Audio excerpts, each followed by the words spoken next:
Fnatic's turn to pick.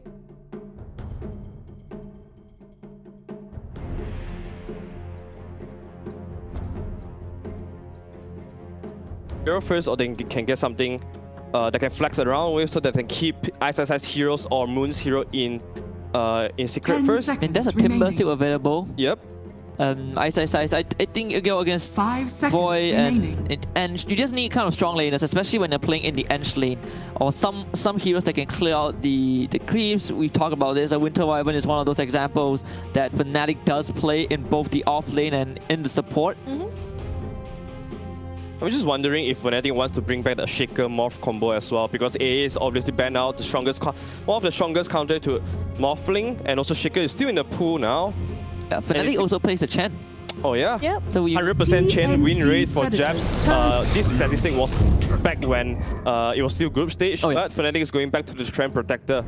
It could still be Japs hero or SSS heroes, but most of the time when this hero is picked, it will be on ice. Yeah. Yeah.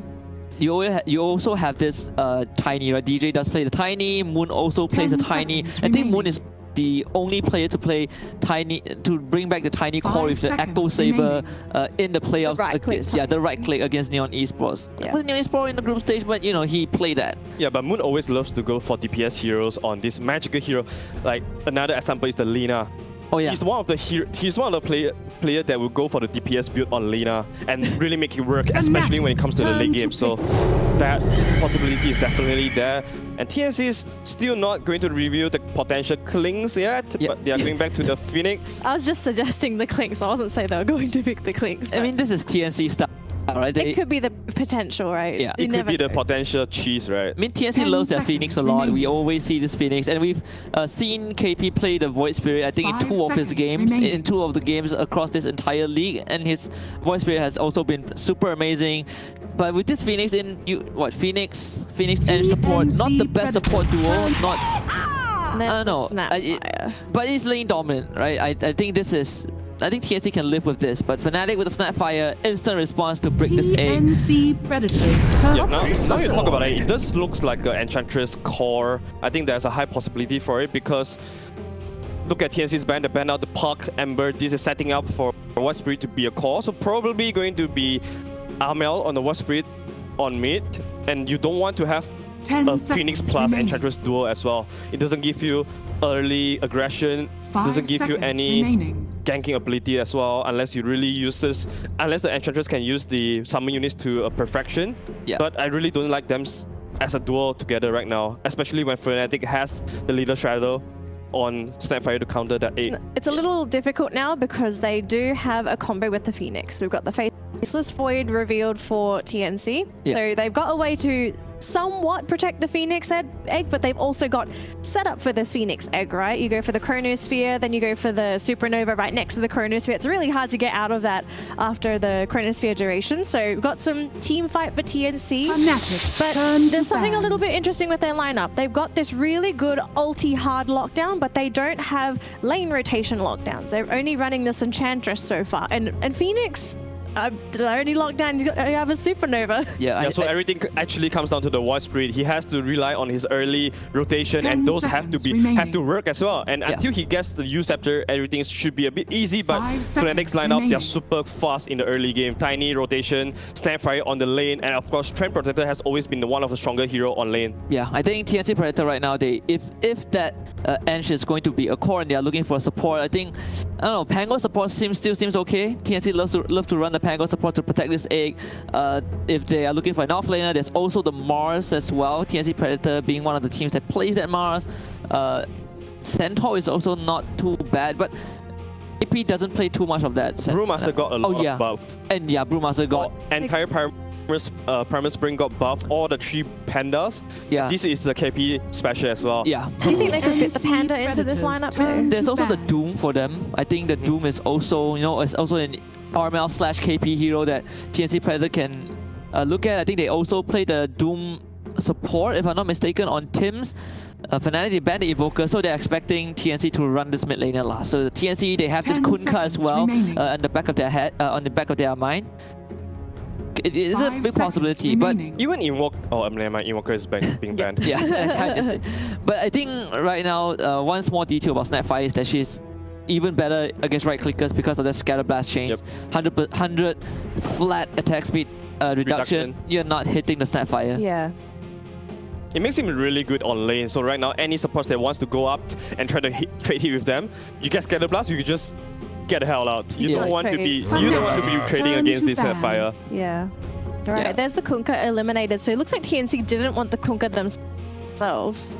Yeah, I think if the Kunkka goes over to Fnatic, they can put this DJ on the support, and then suddenly this Kunkka just buffs up the entire team so much. You have the Rum, you have the Cookie, and suddenly you have the Living Armor Cookie, and it's just way too much. It's not even just the Rum, right? You've got counter initiation with the Kunkka. You can just boat into the Chrono, and then Void can't commit to that Chrono. Yeah, and heroes like Enchantress especially is extremely bad against the Kunkka. Kunkka destroys her with one combo. Fnatic, they take out the Lina and Hwap going over the TNC. So there's still a lot of flexibility for TNC. They can potentially put the Quap or the Wasp Spirit on the lane or the mid lane, depends on what Fnatic is going to pick next. This is going to be Moon's last pick hero. Has pretty much 10 seconds remaining. It's pretty much showed their hand already. Yeah, it's either Moon or DJ right now. But I think with the 5 tiny, seconds I don't know. remaining. I feel like you can, because you have the last pick, you can easily pick a Moon hero. I think one of the heroes that has seen a bit of resurgence and some love is the Razor. We all know Razor mid. Yeah. It's also one of the classics back then. Also not very fun to play. Not very fun to play against, if you're a right clicker, right? Yeah. If you're Void, you absolutely hate the Razor. Oh, really? I mean, in general, he's not very fun to play either. He's just like a wiper. It's like a Viper, but... Yeah, but anyways, I really love Fnatic to pick up another core because you don't want to play a single core lineup into a Phoenix plus Void versus Void lineup. Yeah. Every time you get chronoed by the Void, you are just gone and you don't have your winning condition anymore. So Fnatic really taking their time to figure out what's the best pick here, potentially change the dynamic of this game. Some hero that's good into Quap. It's not much at their banner. They was pretty mid. Now yeah. selected. Yeah. We were talking We were about talking about this, right? Like, But if maybe there's one not team... for Fnatic. No, but I was saying Moon is one of the players that actually play He actually Lynx mentioned that, on mid lane. we expected, maybe TNC is going to bring it out, but we also did talk about this off broadcast that if there's another team, it's going to be Fnatic, because I think Arthur did ask me if Klinx is good in mid, right? CCNC did play the Klinx mid, and Klinx is good into range matchup. You really can out-trade range heroes. I know Queen of Pain has magic damage, but it received a bit of nerf, so I think Klinx is totally fine. Yeah. So we haven't seen Klinx in practice yet, right? This is going to be our first time over the course of the One Esports Dota 2 Southeast Asia League. That's very long. Oh, goodness. Now, historically, Klinx is actually very squishy. He's very easy to gank. He's got the skeleton walk, but Quap, she's got all this AoE to work with. Isn't this Klinx a little bit scary going up against a Quap matchup? But nowadays, Klinx is super beefy with his death pack, so... But that's level 6. Yeah, so you just have to... So would you say Klinx is in the same position as a Storm Spirit? Like pre-6 is very easy to gank? I wouldn't say easy to gank, but he definitely doesn't want to just fight. He just wants to farm and get that levels, hit that level 6 with the death pack. You normally go at 2-2-4 max skeleton walk because it gives you so much mobility. But I feel that this Klinx can really do some huge damage to TNC. Yeah, I would also love to see how this Klinx work out. If there's one team that can make this work, it's gonna be Fnatic. So I'm gonna be Fnatic. Yeah, Goodness. Another good egg killer. You strafe, the egg just gets boiled. I like Fnatic. Oh, goodness. I had a feeling you guys are going to go for Fnatic because of this Klinx. All right, looks like the panel is dead set on Fnatic to win this first game with the Klinx. But will this Klinx be enough to turn this game into the favor of Fnatic? We'll find out if TNC will overcome this challenge. Winter and Lyrical, take it away for our first game of the day. Thank you so much, Danny Lee. Dead set. An interesting turn of phrase with the Skeleton Man in the game. And then also another hero that kind of looks similar in the new Tiny set. I thought it was just like Tiny's big brother, or Klinx's big brother when I saw it before. But Winter, it's the big guns in Southeast Asia. It's all coming down to this upper bracket finals, TNC, Fnatic. What do you think? Well, I think it's a 23 Savage morphing. Let's see if they can do with it. Let's hop into the game if he's going to be able to do it right now into game number 1. Does this hurt?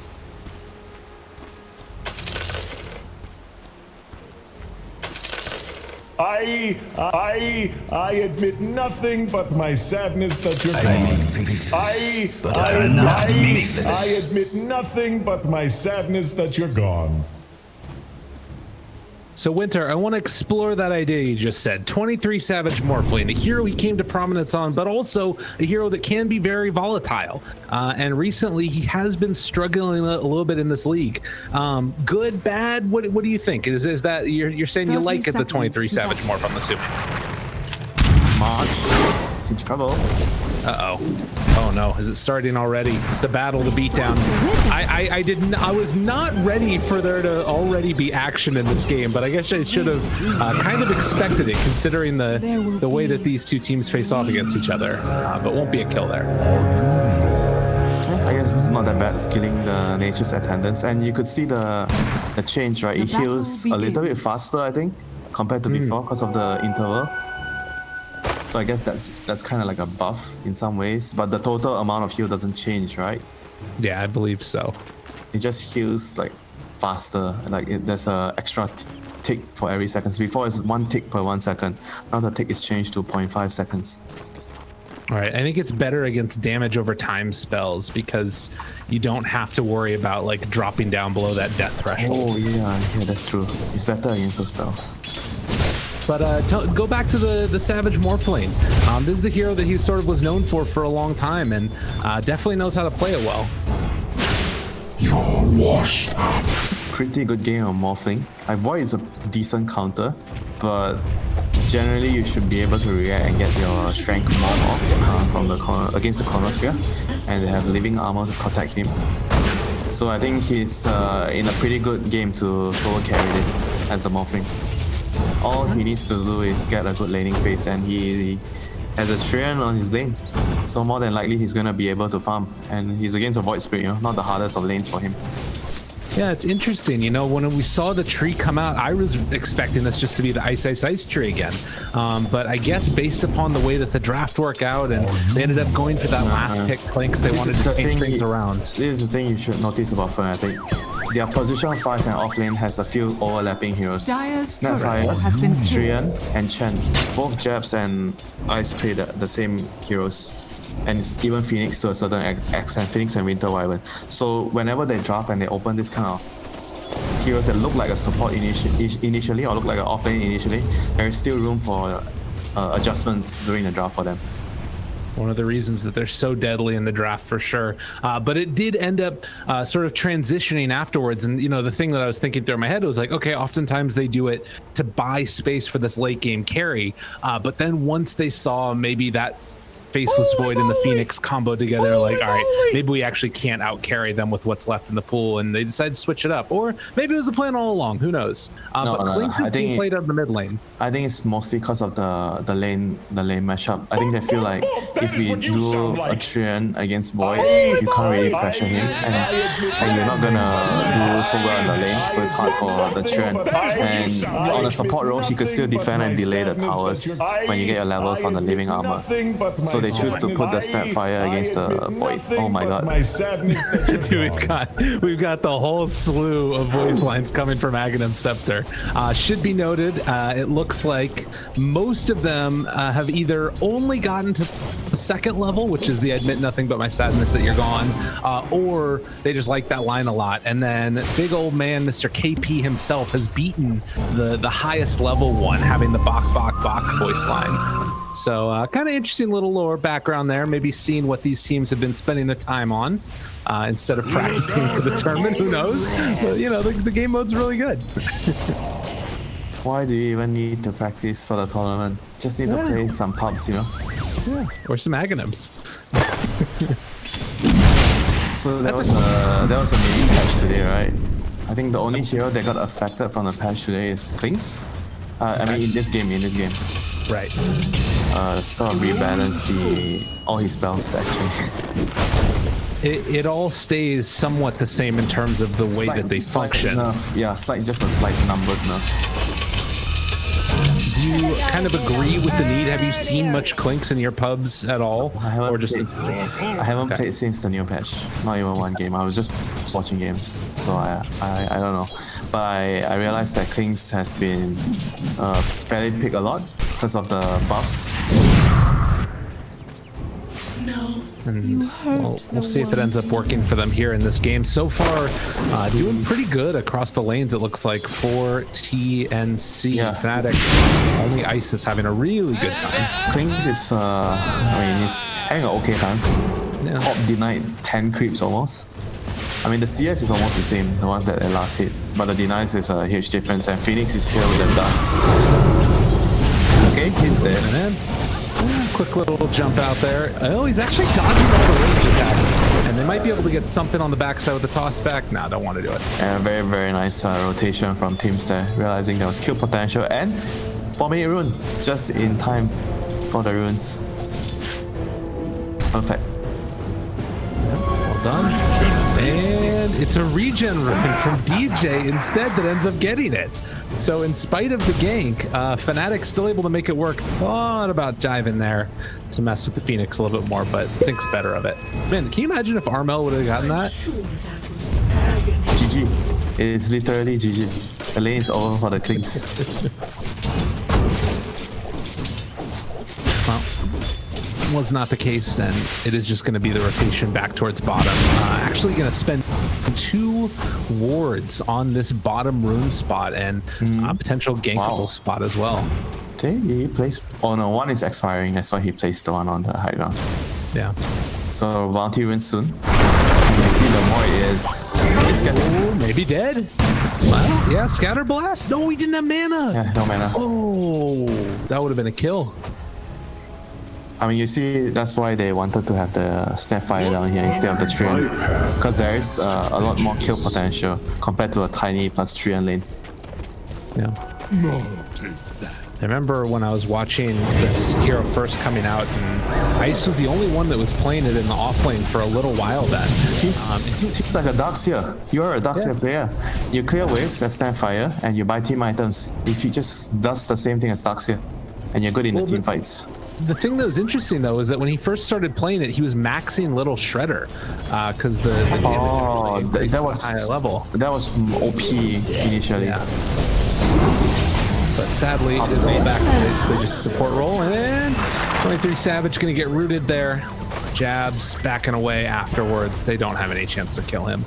I mean, it's pretty hard to kill a Morphlane lane. Get a couple levels. DJ is here though. Maybe they can try to set up a kill. Was he spotted by the wall? I didn't see where did he come from. Maybe they didn't see where he's going. He's moving towards middle right now. And once the Morphing reaches level 5, you won't be able to pressure him anymore. Right. And I mean, even the pressure that they're applying right now isn't really stopping him from farming at all. Yeah, look at it. Yes, 28 against the 28 against the Void Spirits. 28 is great for him. You don't really care so much about pressuring the opponent. You just care more about if you can farm. So things to watch for here. Moon just ate his death pack, and Armel does have Sonic Wave with his level 6 as well as a haste rune. So this could very easily be a rotation. There we go. We're gonna go bottom. There we go. And they're gonna pop Mortimer's Kisses. Hello, how you doing, Ice? I want to talk to you in a second. But he got the kill on the Gabby, now the turn. Oh my God, is this actually gonna work? He still has Sonic Wave.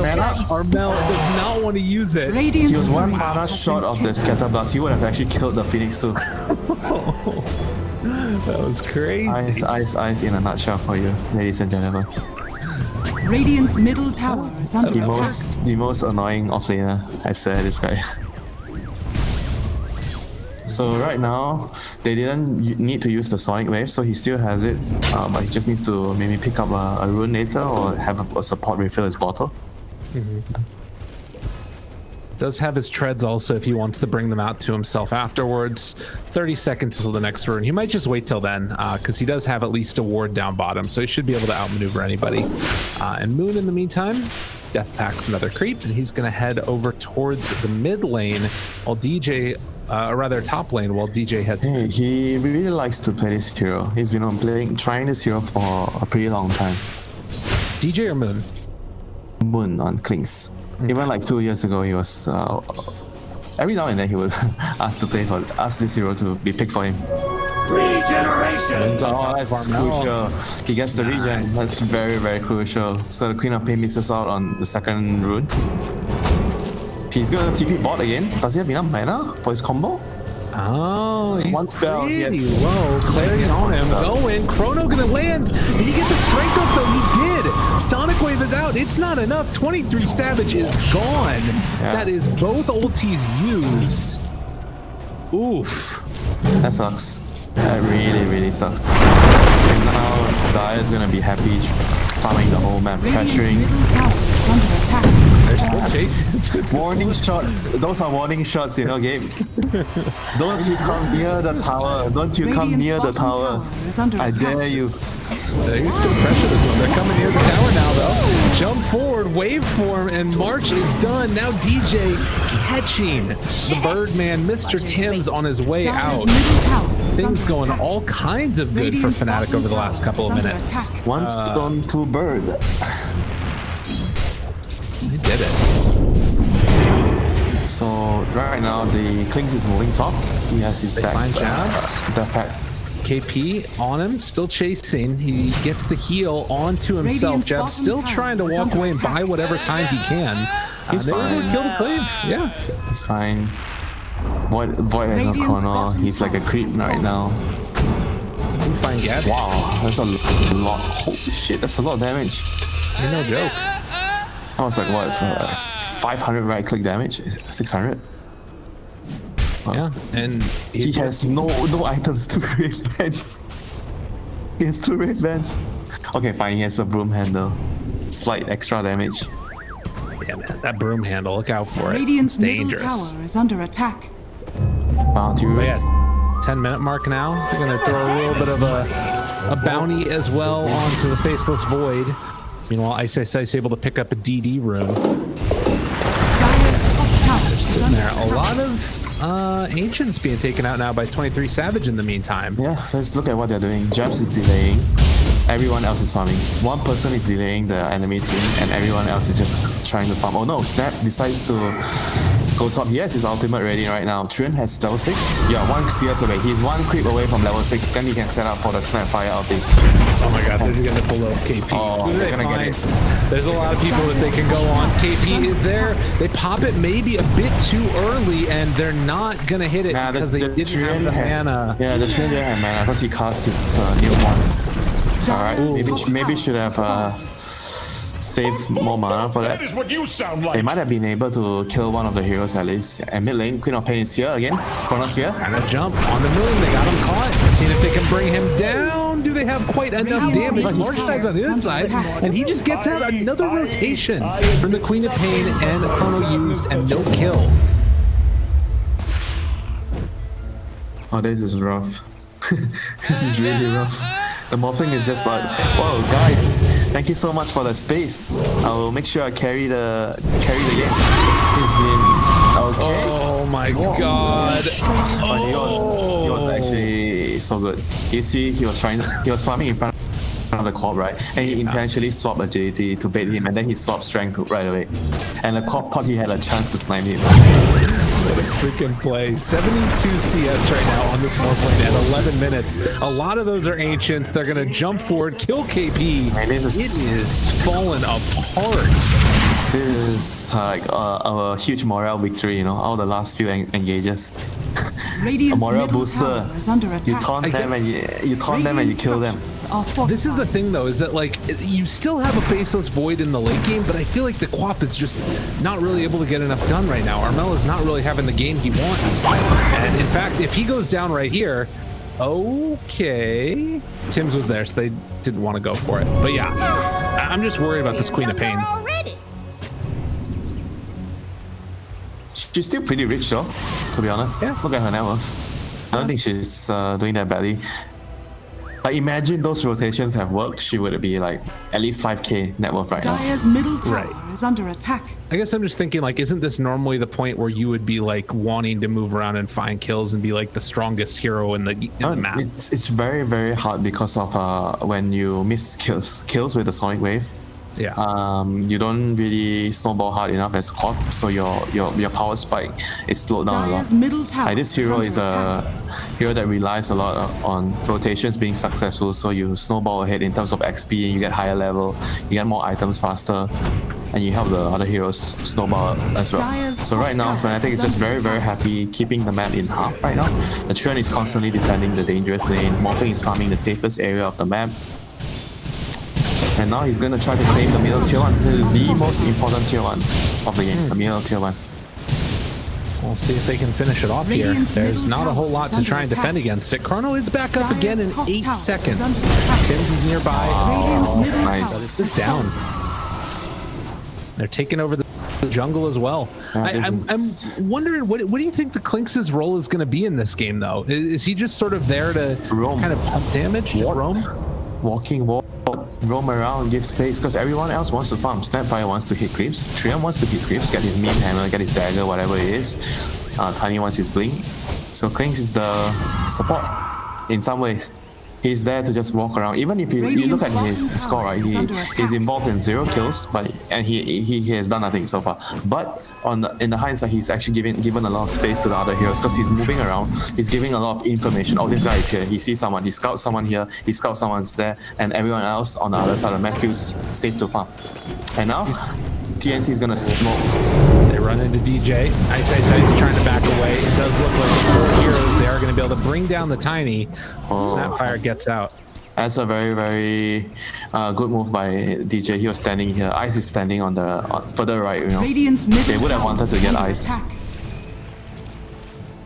Yeah, it's interesting you talking about that. Like, Clinks actually had 3 Sentry Wards in his inventory. He's just running around trying to de-ward stuff now. Did he buy it? Did he buy it? Oh no. Somebody else did. The support bought it for him. If he bought it himself, he's literally gonna be the support. I mean, if you think about it, it doesn't really matter if he's rich this game. All that matters is the Morphing has a lot of money, Snapfire has the mech and maybe a pipe. Because you think about the Snap's role and the Morphing's role in this game. Morphing is supposed to carry this game. Right. And Snap is going to allow him, buy the items to allow him to not die in the chrono. If the chrono is dropped, Morphing doesn't die, you pop your pipe, you pop your mech, medallion, whatever it is, then the fight is literally over for the Radiant team. They cannot do anything anymore. If their combo is out. It feels like also he's just going to be that egg hitter with the strafe ability too, right? Like bonus 180 attack speed. The Clinks. Yeah, but Snapfire could also be the egg hitter. Yeah, I guess egg is just They have three egg hitters. Morphing, Snapfire, Clinks. Poor egg. Man, poor brains as these voice lines are going off. The freaking You need to put the chrono in the middle of the fight to stop them, you know. Like he's gonna have to rely on the chrono to get his egg off. It's gonna be ridiculously hard because that's like pretty much it. Sonic Wave from Quab, kinda. Or maybe like you don't use the egg. You don't focus on using the egg so much because there's a chrono. Don't use the egg. You have chrono to set up for you, right? So you just try to start the fight. You go in, you pop the sun ray first. You do damage in the chrono. You don't try to, because when you play Phoenix, right? Sometimes it gets to you. You keep constantly trying to figure out how am I gonna get my egg off? How am I gonna put my egg? Where am I gonna put my egg? What do I need to do to allow the egg to go off? But then you actually don't realize that sometimes you just need to use your sun ray in the fights, and then the egg is secondary later. In this game, I think that should be the case. Unless you're so confident that you just run in, you pop the egg, and they hit you, the void will just jump in and chrono them. That seems reasonable, and like depending on the position as well. Like if you're in a choke point. It's a very common mistake, Gabe. Like people when they play Phoenix, right? They focus too much on getting the egg off, and they forget about Sunray is a spell that does so much damage too. And heals. It's incredible. It's a good one. Well, we'll see if Tim's makes it happen. Definitely not in the easiest position in the world on the Phoenix, no matter what's going on. But there's a guy that can make it work. It's going to be him. They do have some deep wards in their own jungle, oddly enough. But everybody groups together around the top tier 2 tower, and they go as one to take this one out. While simultaneously, Fnatic is pushing the other 2 mid and bottom lanes out. Yeah, Fnatic is using the map better. Look at the heroes that are scattered around the map. The Radiant team is more grouped up together, and the other team is farming more of the whole map. Tiny is gonna get his blink after he finishes this creep wave. KP is getting used. So Ice has a mech. Queen of Pain has Orchid, right? Oh, not yet. Radiant's bottom tower is under But I attack. like the Void's item, going for the Diffuser Manta. It's great against Team Morph. Feels like it could be a nice pickup there. Yeah. And we'll be able to just destroy him. Here we go. I don't know, man. They're just gouty. they're just running away. They're like, they don't want to stay here anymore. And I guess that again goes back to what you're talking about of right now Fnatic using the map really well. Though Jabs, he runs into everybody, gets the armor on himself. Ice, going crazy. He's jumping away through. Sonic was there to save the day, but it's not gonna happen. Even Jabs is living. What a bait. He actually casted the Rainfire even before the train. He knows the train was gonna root, and he just casted it before. That was a great fight there for Fnatic. Just TNC chasing past the low ground too far. And now the Phoenix is in trouble. He's dead. Enemy lines, no egg, no sunray, no nothing. No answer. And KP trying to salvage this game here, but Fnatic are just running down lanes. And KP going to pull the next creep wave back. Jabs trying to get in a position to catch him with DJ. Slowdown is there. They have another toss if they want to use it. KP, he's like out of mana too. His TP is on cooldown, 6 seconds away. Can he actually get out of here? Has one more astral step. And hiding avalanche toss caught him. Can they get the kill though? Able to get a jump away for the moment. And it looks like he might actually be able to. He's pretty quick. Radiant's middle tower Hides behind the tree. They get vision. Oh yeah, I can't get him though. Blink was on cooldown. Like I admit nothing but my sadness that I mean, that's also the thing, right? Their drop is so reliant on the chrono. There's no other stunts until the Void Spirit has a yields. It's very difficult for them to pick them off. That's why you see them chasing so far towards going past the outpost, going to the low ground to get a kill. If they would have fought on the high ground, I think it would have been okay for them. Well, and it's going to be the Orchid done now for Armel. This is normally that moment where you want to try and go for a big pickoff play. March, he's not going to be able to live. You just say Queen of Pain has Orchid, right? You click on the Morphing. Morphing had Manta like a couple of minutes ago. I know it's tough. TNC are in a really tough spot right now because like almost all of their heroes are in a position where you can't really kill him. Probably Moon is the only one that I think Queen Pain could solo kill right now. Yeah. Particularly if somebody gets the... But guess what? The Klings is the support. He's not really an important hero.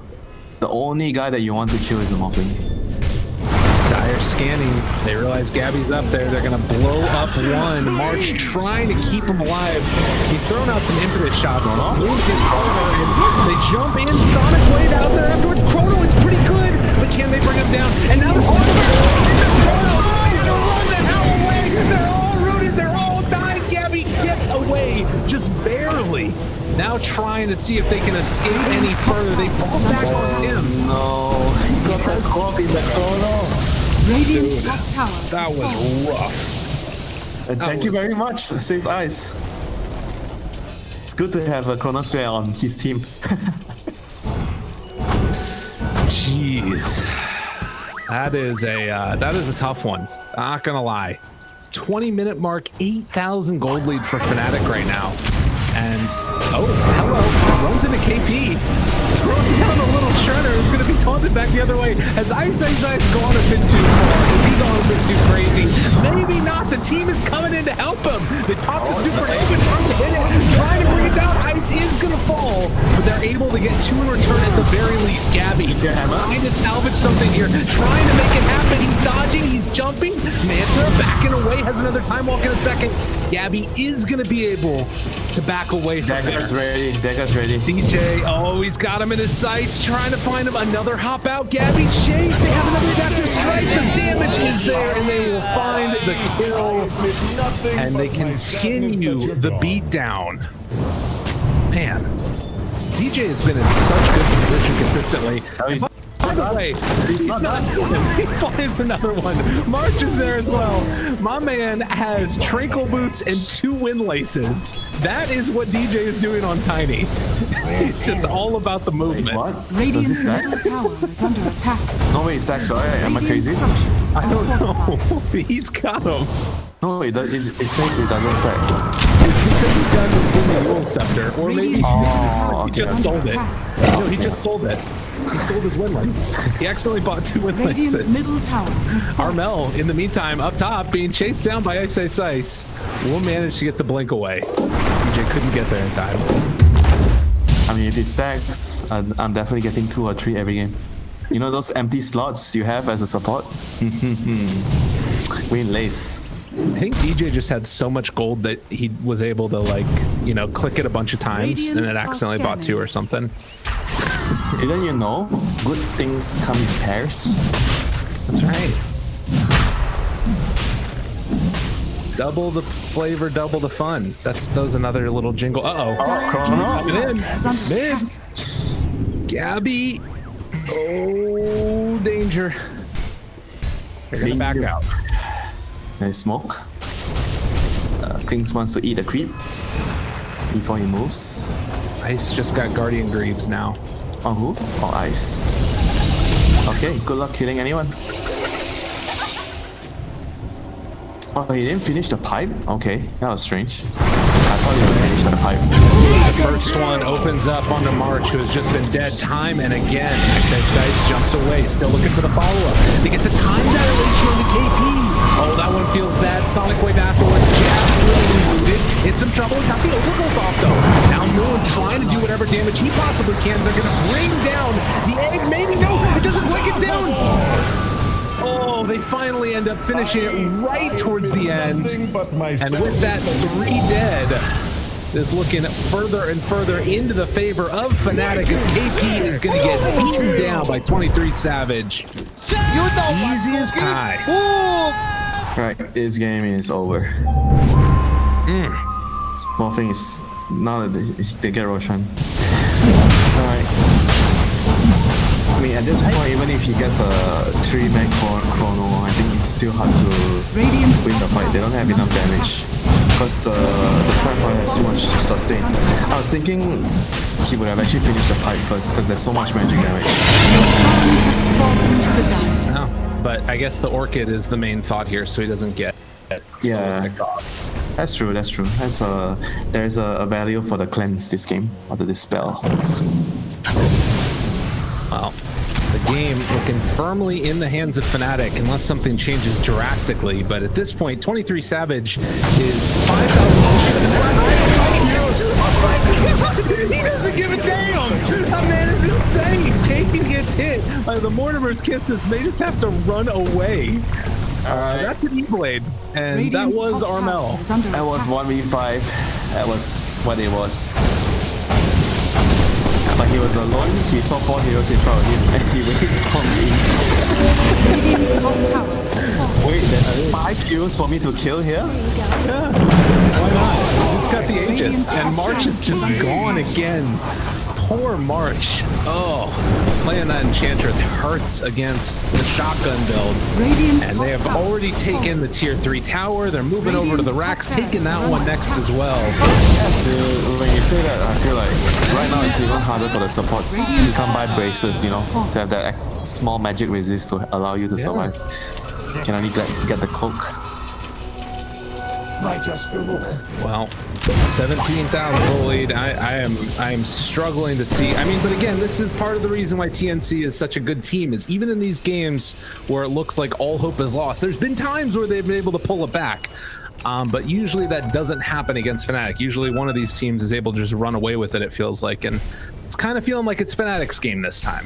Yeah, the best way to put it is if they are going to want to win this game on the Radiant side, it's all gonna be on the Dire team making a severe mistake, a severe blunder. Jump forward. March is That's not a blunder. That is definitely not a blunder. Hey, but you love me anyway. Dude, that poor March. Oh, man.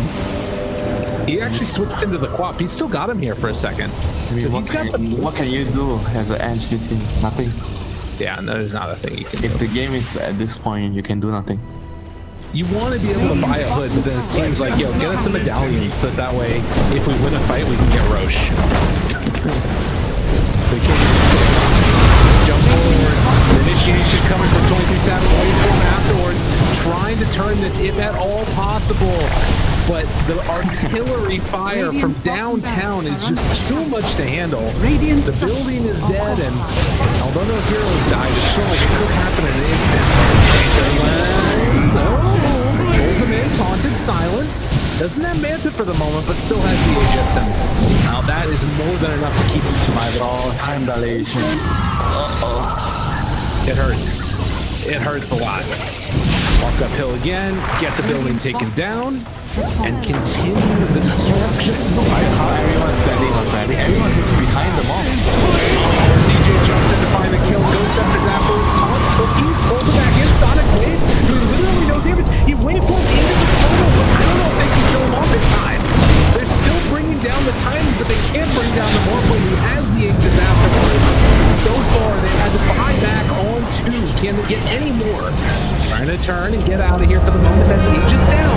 They don't have Chrono anymore, though, and all of the racks are dead. And, well, 23 Savage still diving in deeper and deeper because he does not feel like they can kill him. But will they go too far? Loaded, stunned, turn, attempted damage, attempted kill, and they do manage to bring him down. Another time dilation to lift up the Eula Scepter onto KP, trying to control with the Dissimulate and the walk away, waiting for him, and then the adaptive straight through afterwards. And GG is finally going to be called as Fnatic will take game number 1 in fabulous fashion here. Very impressive showing. Yeah, very, very good game of Dota by Fnatic. I think for TNC, they have to decide whether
5 seconds remaining. Yeah. So, of course, we need to talk about Game 2 here for TNC because Fnatic's we can't dawdle on turn to Game 1 bat. forever, right? That game is done. It's dusted. It's already settled.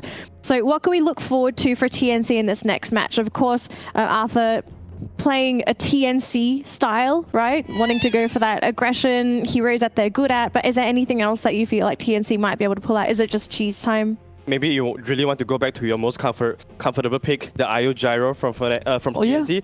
It was untouched. And it's been buffed? And it's been buffed. Yes, exactly. So maybe this is the best one that they want to try out. Yeah, I think TNC, they're always comfortable with the IO Gyro. Both got buffed. They should try it out. And, you know, for me, I'm always comfortable with having a good laptop when it comes to gaming, and I'm pretty sure you guys do too. Quick shout out to Omen for providing us with this thin and light gaming powerhouse. It makes you comfortable, and of course, it will buff up your gaming experience as well. And of course, consistency is the key, and that's why Tumi is here to help you elevate in your fashion game. And not to mention, Tumi, they're giving 2 free backpacks every single day throughout the entire tournament, this beautiful one. So make sure you sign up at doomie.com/esports to stand a chance to win this beautiful boy. And of course, we're also giving away lots of Logitech G gaming mice. It's not just one, we've got a fair few to give away for you guys at home. All you need to do is head on over to the link in the banner below, fill in the survey, and you'll be in the running to win a brand new mouse. And of course, not just the Logitech mice, we've also got Nerev's Prophecies, which is going to close tonight, Saturday, almost at midnight, 1 minute before midnight. That's when entries close. The moment it ticks over to Sunday, it doesn't count anymore. All you have to do is predict who will be going to the grand finals tomorrow. This should be very easy. So I hope all of you are very correct with your answers. But of course, if you are correct, you'll be in the running to win a $100 Steam gift card. So good luck to everyone that has entered. Of course, you've got until tonight. If you haven't done it, shame on you. Yeah, and there are ways to get extra entries as well. Just follow One Esports on their social media platform, Fnatic's Twitch, Twitter, and YouTube turn at to One Esports, and use the hashtag OneDota2 when you share the post to keep out on updates and the live broadcast. You get a cute Twitter emoticon, and of course One Esports. They're not gonna let you go home empty-handed. We have our online merchandise store, so do drop by shop.oneesports.gg. We have a new line of apparels that you can see on the banner right there. If you're the kind of mid player that leaves the game if your support don't give you tango, mid or feed is the perfect one for you, and use the discount code CDOTA10 whenever you make a purchase. You seem to say that as if you've got a lot of experience. I have a lot of bad experience with mid laners who grieve my games. I'm pretty sure the GG shirt is the one that suits him the most. Yeah, I like the GG shirt. Goodness. Wow. I'm a positive player, okay? My Earthshaker grieved my laning stage and I stayed positive for 40 minutes. Yeah, that's because you muted him right away, right? But I don't understand because... Fnatic's turn to pick. You know what? Never mind. I'm not talking about this. The draft is ready, so let's just jump into the draft. All right, so Yes. Ayo. Yes. All right. I It's think about at some time. point this had to have made it through. Yeah, and the Morphing First Phase ban came out as well, so TNC off to a better start compared to Game 1. Is it 10 a seconds gyro remaining. partner or does TNC surprise us? Are you TB? 5 TB got seconds buffed. I remaining. mean, Gyro has been not The only signature, right? not nerfed, but he has been buffed. The missile leaf out time is better right now, and also flag cannon big reduce in the cooldown allows you to farm so much faster now. So I don't see any reason why TNC would not want to go for that. I don't think a Grimstroke pick would actually stop them from doing that. Fnatic's turn to bat. Yep, there we go, IO Gyro. But Fnatic, they do have some good combos that they can pair out with for themselves against this IO Gyro. So it all depends on TNC whether they want to ban them out or do they want to play against it. Now, they got the Grimstroke for Fnatic. Now, we've seen how good Grimstroke can be, especially in these kind of matchups. So, of course, if you're TNC, you need to be worried about the Grimstroke. But is there 5 anything else that you seconds kind of want to ban out here that's very lethal to this IO Gyro combo? Something that could separate the two? Yeah, I think first of all, you want to ban out the IO killers. Second of all, you want to ban out the heroes that can out-carry the gyrocopter. Yeah, the Doom is a classic example. The Beastmaster as well. If you get the double primal roll, you actually split whoever is so bounded. So I think that is an option that Fnatic can look at. Obviously, Doom right now is the kind of the stronger offlaner. He got buffed despite him being already that strong. The Ogre Magi is banned out, which I like. It's a March hero, boss of the gyrocopter. I think Fnatic, they are really prepared for this, right? They dumpstered TNC in Game 1. They should have seen this IO Gyro popping out in Game 2 as well. Yeah, and we all know that Fnatic that has this tradition that they always give the best strategy they'll always let the enemy's bad strategy through, and they'll play against it. They'll crush them with it. So I'm pretty sure Fnatic has answer for that. The Savage, Spectre, Moons, Klings, these are all good heroes against the IO Gyro lineup. Yeah. So it's all comes down to TNC's priority. Well, who are the heroes that they want to ban out? Obviously, 3 bans will not be enough though. Exactly, and I think TNC right now in this game they have the last pick advantage, right? The pick sequence has changed. You know, both teams exchanging that. So TNC Predator, they have the luxury of that last pick to look at Fnatic's draft and make their decision. They ban out the Razor. I believe I did brought this up in game 1. Razor got a slight buff, and it's pretty decent against right clickers, and you don't want this Razor to lay into the gyro as well, especially how strong he is right now. 10 seconds remaining. It really shows a lot of good understanding of TNC's player towards this new patch. So we don't really see a lot of Razor bans coming up, especially before this patch note. Yeah. Interesting. We're getting a Winter Wyvern ban here for Fnatic, so... Yeah, they're setting the Tiny and Grimstroke as their support duo already, so they are probably not going to pick Winter Wyvern anyways. Are they maybe prepping for a right-clicker carry themselves? It kind of looks like it. Yeah, not only that, but also TNC has ran this Wyvern plus IO duo combo. They are super good in sustain. Kind of remind me of OG back when Creed and Fly were still playing that. They love to play this double heal and sustainability support. So it's just you have two heals. If you go on the IO, you're not going to kill him because of the Cold Embrace. Yep. But if you go on the Wyvern, the IO Gyro is just going to kill you. Yeah, and of course, right now with the AA ban, it opens out a couple of picks for Fnatic as well. You have the Alchemist, which Fnatic love to pick. They also have the Spectre that they can kind of consider as well. Fnatic banning out the Beastmaster. They want no part of that.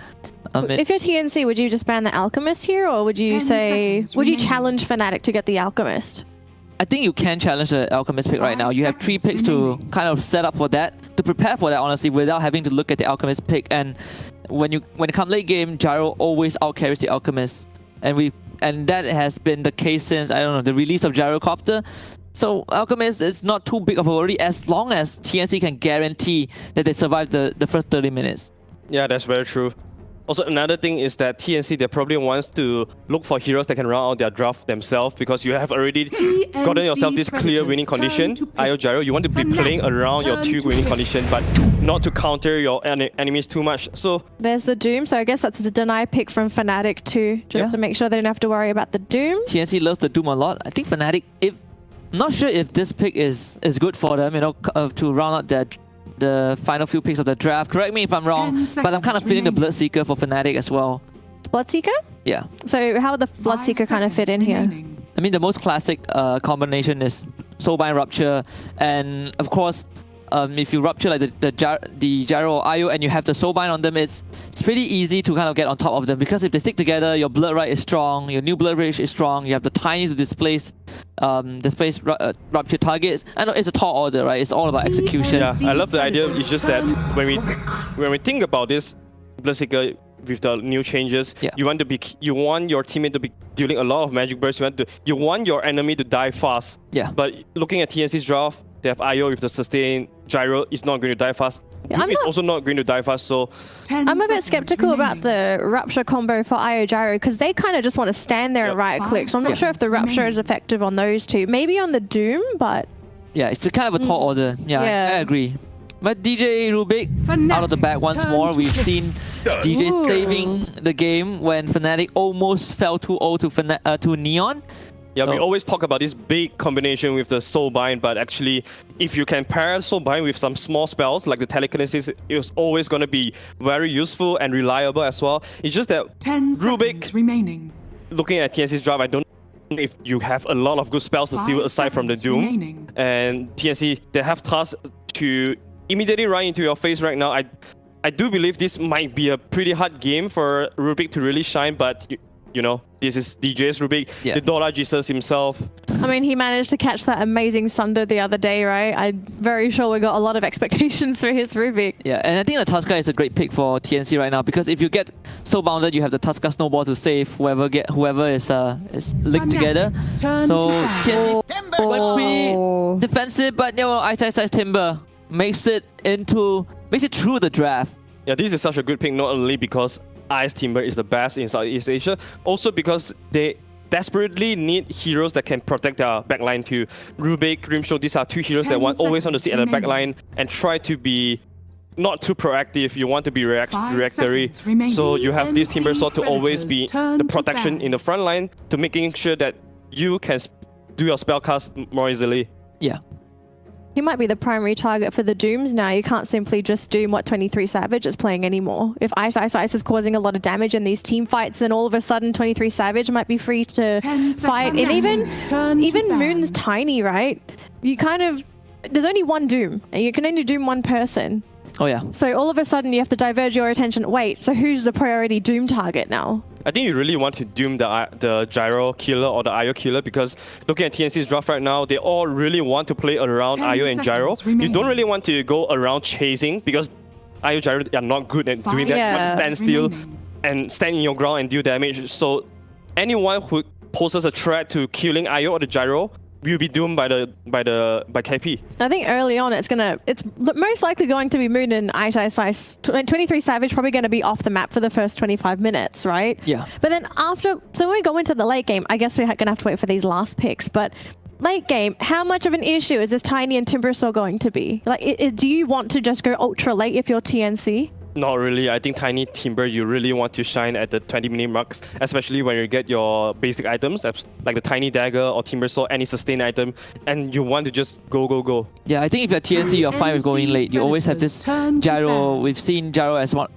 being one of the best late game carries out there.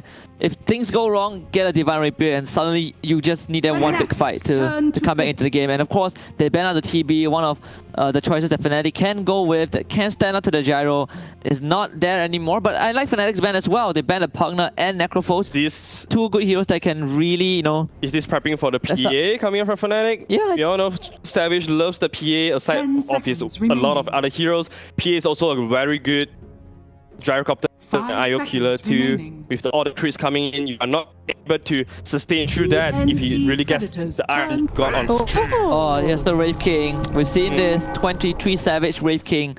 Last time he picked it was BTS Pro Series, but I guess we're gonna see it again. The King has risen. King has returned, yes. So what's the idea behind this Wraith King? Is it just to outlast TNC in the team fights? Make him just... I think one of the big ones is he doesn't really want... I mean, they don't want to doom the Wraith King, right? Because he's going to die anyway. Horrible target to doom. Also, it really speeds out their game too. Now, Wraith King, you have the skeletons for you to push towers, and there's quite a few item build that you can go on. You can go for the fighting build, Armlet, Blade Mill. These are great against the IO Gyro. But wow. Go back to the Dead Prophet. We haven't seen DP since the group stage. Yeah, DP Silence good against 4 members of Fnatic. Tiny, Grimstroke, Rubik, and Timbersaw, they all hate the Silence. And of course, Dead Prophet can, when she gets enough items, like 2 or 3 items, probably when she gets the Shiva's card, she can kind of really kite out this Wraith King, which is one of Wraith King's biggest weakness. He doesn't like to be kited out. He wants his prey to deliver to him on a silver platter. That's not the case with Dead Prophet. And also, it rounds up their draft too. This is a 5-man lineup for TNC side. You protect your IO Gyro with the Exorcism, so anyone who wants to go to kill IO Gyro will need to kill the Dead Prophet first, and you wouldn't have so much damage to kill these 2 big cores once together. So I'm really digging TNC's draft right now. Now, speaking of drafts, are we going to be looking at a Game 3, or are you predicting a 2-0? For me, I'm still going with Fnatic. I feel like this Wraith King pick really does help Fnatic a lot in the early phases. That was TNC's weakest game phase, and I think Fnatic can really capitalize on that with this Wraith King. And I think TNC has gotten a draft that they really love. It's all up to TNC's to execution right now.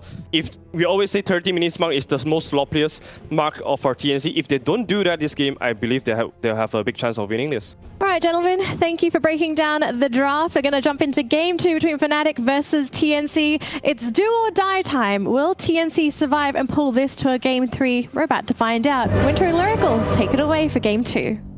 Take a knee, peasant. Thank you so much, Danny Lee. And yes, Winter, we are here. It is Fnatic versus TNC. TNC backs up against the wall again. We're in the upper bracket. So winner of this is going to be moving on to the grand finals. Loser drops down below to face the winner of our next match a little bit later on today. But Winter, seeing the drafts, before we get into it, who you like it? I think I kind of like the TNC draft more. All right. Well, let's see if they have what it takes. Let's hop into this. Game number 2, Fnatic versus TNC, starts right now.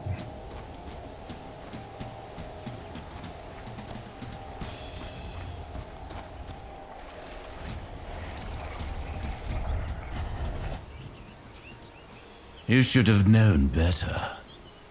You die. Yet your failure lives on. Wonderful. So Winter, we're here. I want to hear your lovely voice. Just let me know what's happening. Why are you liking this TNC draft? Team fight. They're very strong team fight. DP, Gyro, Doom, all the heroes that are very, very good in team fights right now seem to be prioritized more because of the pace of the game, which is slower, which allows the team fight heroes to excel. Because your cooldowns don't really matter as much if the game is slower. That does make sense to me. If you are a little bit slower there on the side of, just not constantly taking out tower after tower after tower.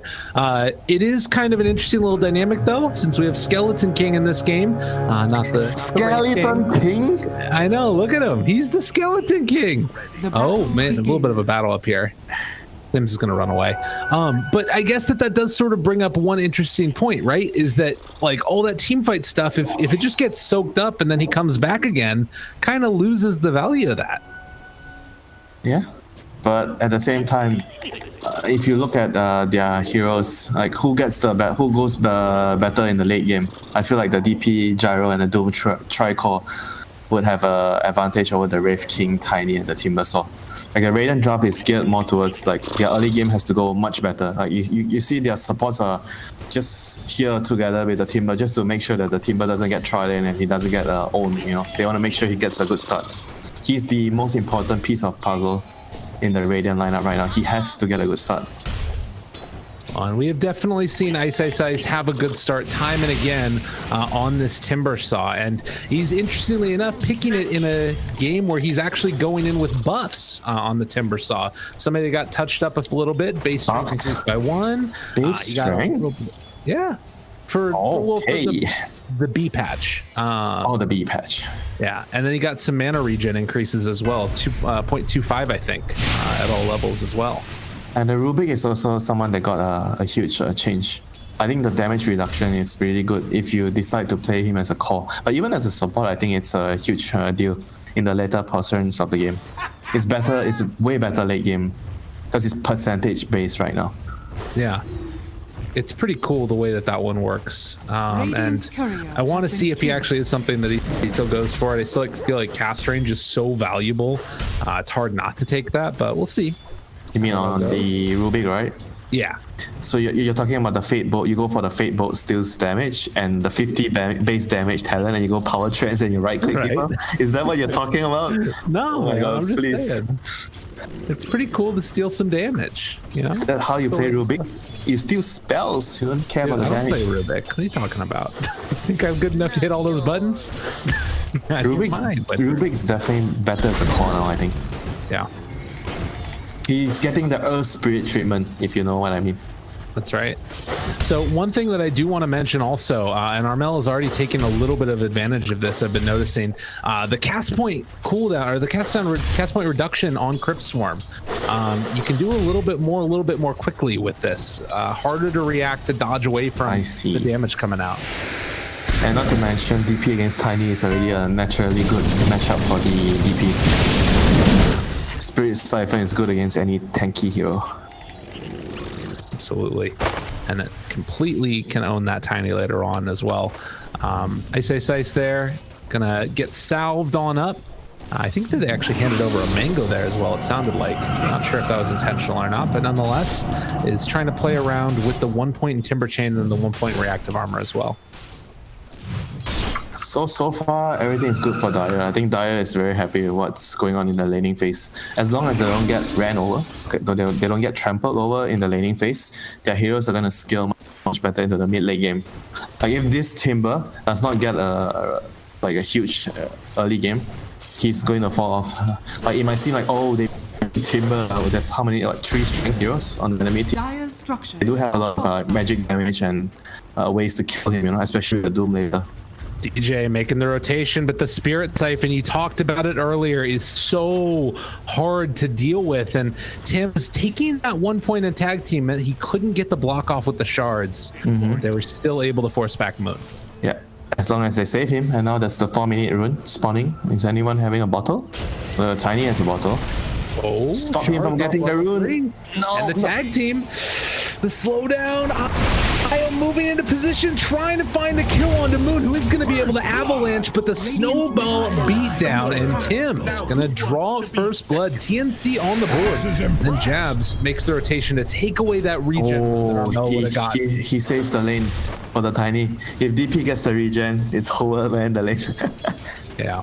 He just killed the Tiny and he has no mana and he picks up the regen. That's huge. So it shows how important it is to control the runes, you know. Don't underestimate the importance of the rune control, you know, during the 4-minute mark. The first rune is so crucial. Because it sets up for the next rune, also the bounty rune at 5 minutes. If your mid laner gets the bottle refill at 4 minutes, he will be in a better position to control the next rune. They made the rotation up there, and the March coming back over with the IO, that's going to keep Gabby from being bogged down. They're going to be able to take over this bounty rune area. Seems like Dire's going to get 3. 1, 2, 3. Yep. Well done there. Should also mention there's been a lot of movement going on early on, but the KP Doom, this was his old hero back in the newbie days. I think that this was the hero that he played on them most consistently when they went on their streak of like 28 games in a row won. Doom, all those like greedy offlane heroes with team fight. I like him playing those heroes compared to, because recently, you know, notice this, like this year and the last year, he's been playing more of like a support offlane, you know, like he plays Beastmaster, like the way he plays Spirit, and he allows the position 4 or position 5 to get more space to farm, and he's rotating around. And this Doom is like you say, going back to his older playstyle where he's more greedy, he sits in the lane, he farms, and he tries to be the carry. So when are we going to see the Naga Siren come back? Is that dead and gone? No more? KP? Nah, it's fine. Should be Naga Siren offlane with Meteor Hammer, right? Yeah, exactly. The old, or he used to do a little bit of Radiant shenanigans back in the A2. Hoof Stomp there, KP going a kind of cool build here. Going the 2-2-0 for just early Devour, obviously, and then the movement speed to keep him away. Why is it weird? It's the normal build now. Like, you max the Scorched Earth with 2 points in Devour. You don't get any points in Infernal Blade now. That 1 point is that 1 point is no good in the lane. It's very bad. Not a good skill point. Yeah. Well, it's you know what he's doing then. Staying up on it. Yeah, like the 1 skill point, if you take 1 skill point in Infernal Blade, means you're giving up 1 point probably in what, Devour? And you need 2 points in the lane for the regen. And the Scorched Earth is what makes you strong at fighting in the early stages. Even when you don't have Doom, Scorched Earth itself is a huge ability to fight with. Now, it's a ton of damage. Oh my god, do you see the stacks over here in the jungle? That is, I think, a triple on the Ancients. They're getting ready for it. And that could be an Ice pickup, so maybe he'll make that rotation now that he has 6 if he wants to into the jungle. What is he buying? Arcane Boots, Bracer, Soaring. He's top of the net worth, so he's having a game that's really, really important for the Radiant team to succeed. This game is the Timber has to get a good start. Tim's takes a chakram to the face, but then backs out afterwards. Nice. Oh, good shards catch, but look at the ice damage coming out as well. They do manage to find the kill onto DJ. There wasn't enough of a turnaround for Ice this to make anything happen. Yep, very, very nice shards by Tims. The game goes on. 8-minute rune's gonna spawn, stack timing. DP's gonna make a rotation to the bottom lane. Doom has ultimate, right? Yep, he has ultimate. Wants to open the map with this tower. I'm a brawler in his prime. Oh, Chase, trying to bring down Jabs here. Clear the creep. He already cleared the creep. Much control, and well, is eventually going to fall. But Armel's still sitting here. KP can tank through this if they want to keep it. Lane though, able to find the kill onto Tim's afterwards. So Fnatic making the rotation once DP leaves.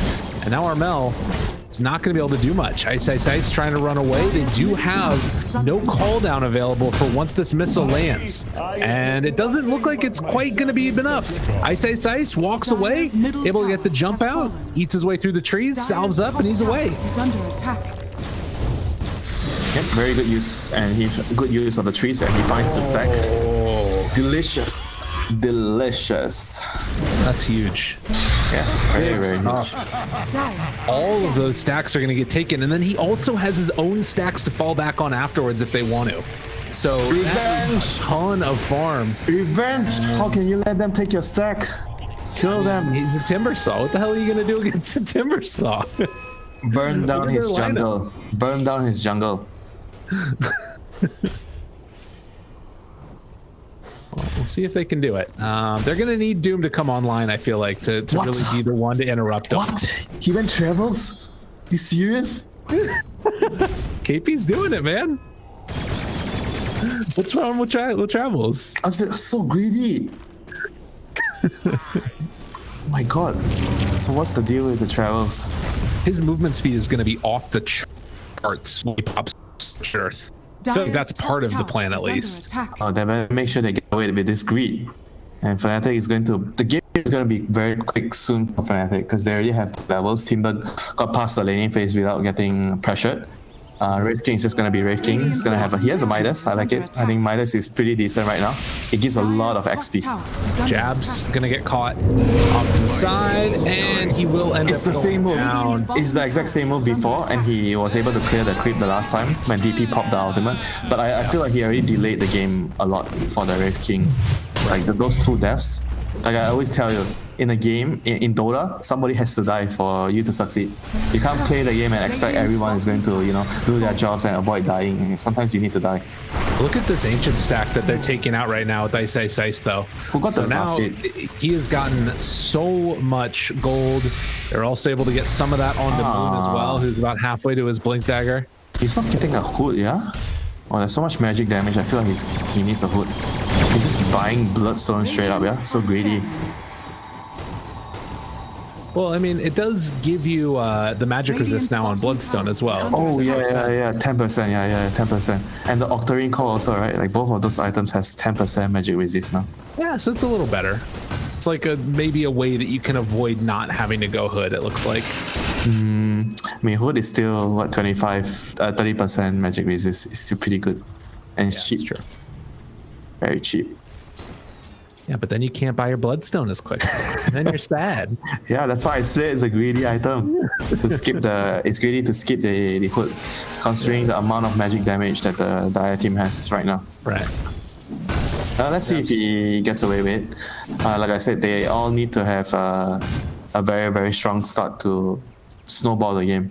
Because if the game is slow, it benefits the Dire lineup more. Well, in the meantime, 23 Savage is just going to keep on farming away, not farting away, sorry, Savage, to his heart's content, and going to keep on trying to get towards that Radiance as quickly as possible. Might have to go for the old Hector style of just TPing constantly around the map to farm up. Throws out the stun, and that sends the skeletons over that direction as well. I notice a lot of people they tend to associate Wraith King with Hector. He's Wraith King. It's like a very prominent hero for him. It's the dream. I mean, he plays a lot of other things really well as well, but why is what he was known for? Wraith King is like not a very special carry, Dude, all right, no, there's no hating on Hector here. This is a non-hate for Hector party. I mean, if you say like, oh, he's known for Faceless Void, it's something, like Wraith King is not a hero that because everyone plays Wraith King. Unbelievable. Disparaging a pro player, Winter. How dare you? How dare you? Does he do like a special build with Wraith King? Yeah. What's the build?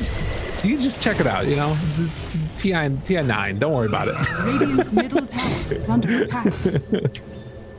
But Lyrical's triggered. You're not wrong. Moon's gonna try and run away from here if he possibly can. They manage to get the jump away. They use everything, and a great stroke of fate to slow them down, and Moon should be able to get the TP out if he wants, or he can just stick around and kill a creep wave afterwards. I haven't seen a Doom yet, right? 13 minutes in the game. There's no big fights. No. There's only one TP or pop at the bottom lane. So the game is really slow, which is, again, great for the Doom that has gone boots or travel. He's gone full greed.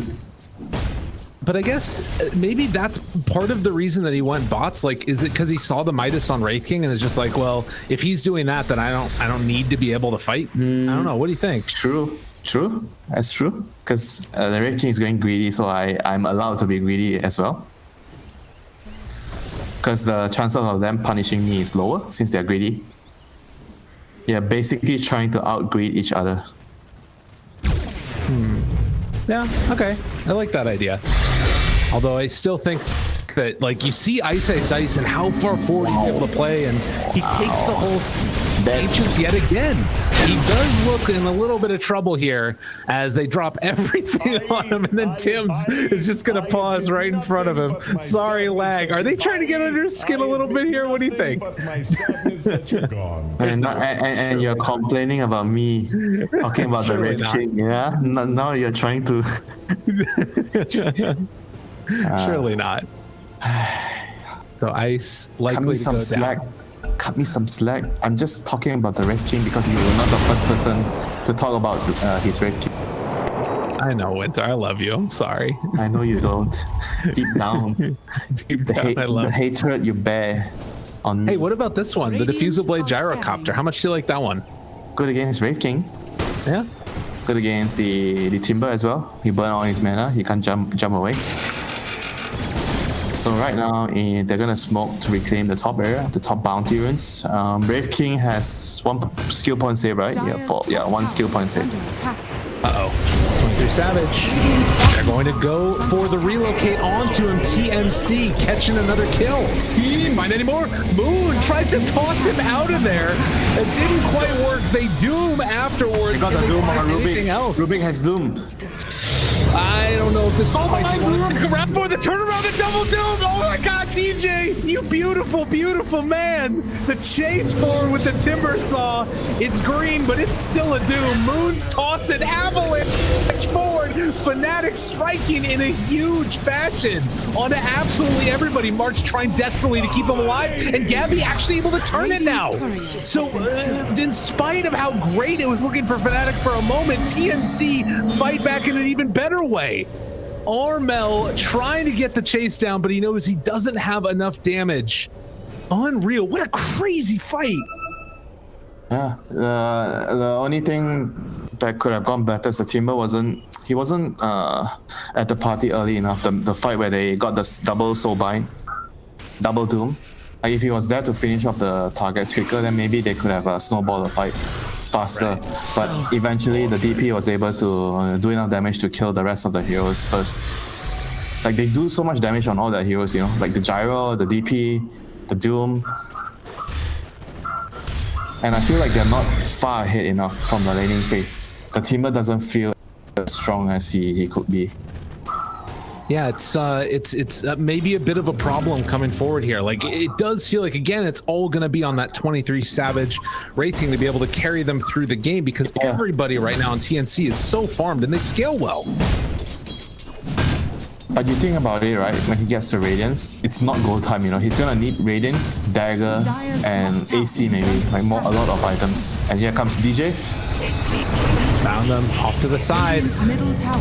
Try to control Tim's. They managed to throw punch back in their face. Another 2 people grouped together, but Armel finds the kill onto Jabs, and just like that again, TNC in position. They did burn the relocate, and it looks like the only kill they're going to end up having is the Grimstroke. So a little bit more space created. Space created for the Red King to finish his Radiance, but like I said, he's gonna need Radiance, maybe Blink, AC. He's gonna need a lot of items this game, and he's gonna need his level 20 talent too, because like you mentioned earlier, the Gyro has a Diffusal Blade. Right. So the Red King needs 20. Bot lane is dead. Yeah, dead. Nothing much he can do. Yeah, I think was his TP on cooldown? Must have been when he's trying to go out there. He got cancelled. They found him. So a 2,000 gold lead already for TNC. I think probably what both of us wanted to see in the end was this game go to 3 series, just because these two teams are so much fun to watch. DD Rune? Very likely at this rate the game is going, that we are going for a game 3. Unless Fnatic can conjure up some magic. Again, a double doom. Hey, there's a guy to do it. It's gonna be DJ. No lie. I mean, to be honest, there's a lot of stuff that he can steal. Like he can definitely be the tide turner this game on the Rubik. DP spell, anything from DP is great. Obviously, you want the ulti, the doom. Gyrocopter cooldown is also a pretty decent spell to steal. So top lane. There's smoke out of support here again. They find him trying to blow up that Doom at the start, but KP, the BKB, they turn it down, silence, and then the Doom afterwards on to the Timber Saw. And with that relocate afterwards, there is no way that Ice gets out of this one, as the chase down is coming, and he will eventually fall. So TNC make another successful rotation.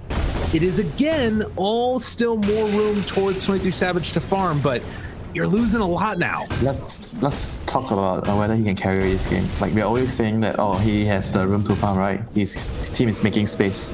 But realistically, how can he carry the burden alone? Like, if he's the only one being rich, he's up against a DP, Doom, and Gyro. Like, realistically, is he actually gonna do it alone? No, he needs someone else to be rich. It's true. It's a hard game to be able to solve on your own, and Timbersaw just now completing that Bloodstone, he already lost some charges off of it as well. Like, this is a problem for Fnatic, absolutely. Yeah. I think it was just like a bait, like the Timber. It felt like, oh, there's a lot of strength heroes, but it's actually not that great of a game because the hero doesn't synergize with their draft so much. Yeah. So they're having a lot of problems in terms of like team fight. They don't really have team fight unless Rubik steals something good, you know? What's the team fight? Grimstroke Soulbind into double stun from Rift King?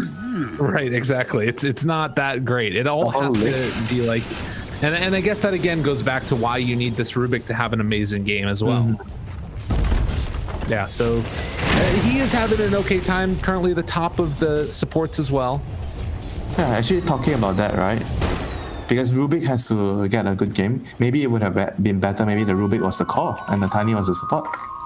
Oh, you just want to see the treads build. You're ready for it. You're believing. You're starting to believe. I've already seen it. Don't worry, I've already seen it and it was bad. Oh no. In the game that I saw it, it was bad.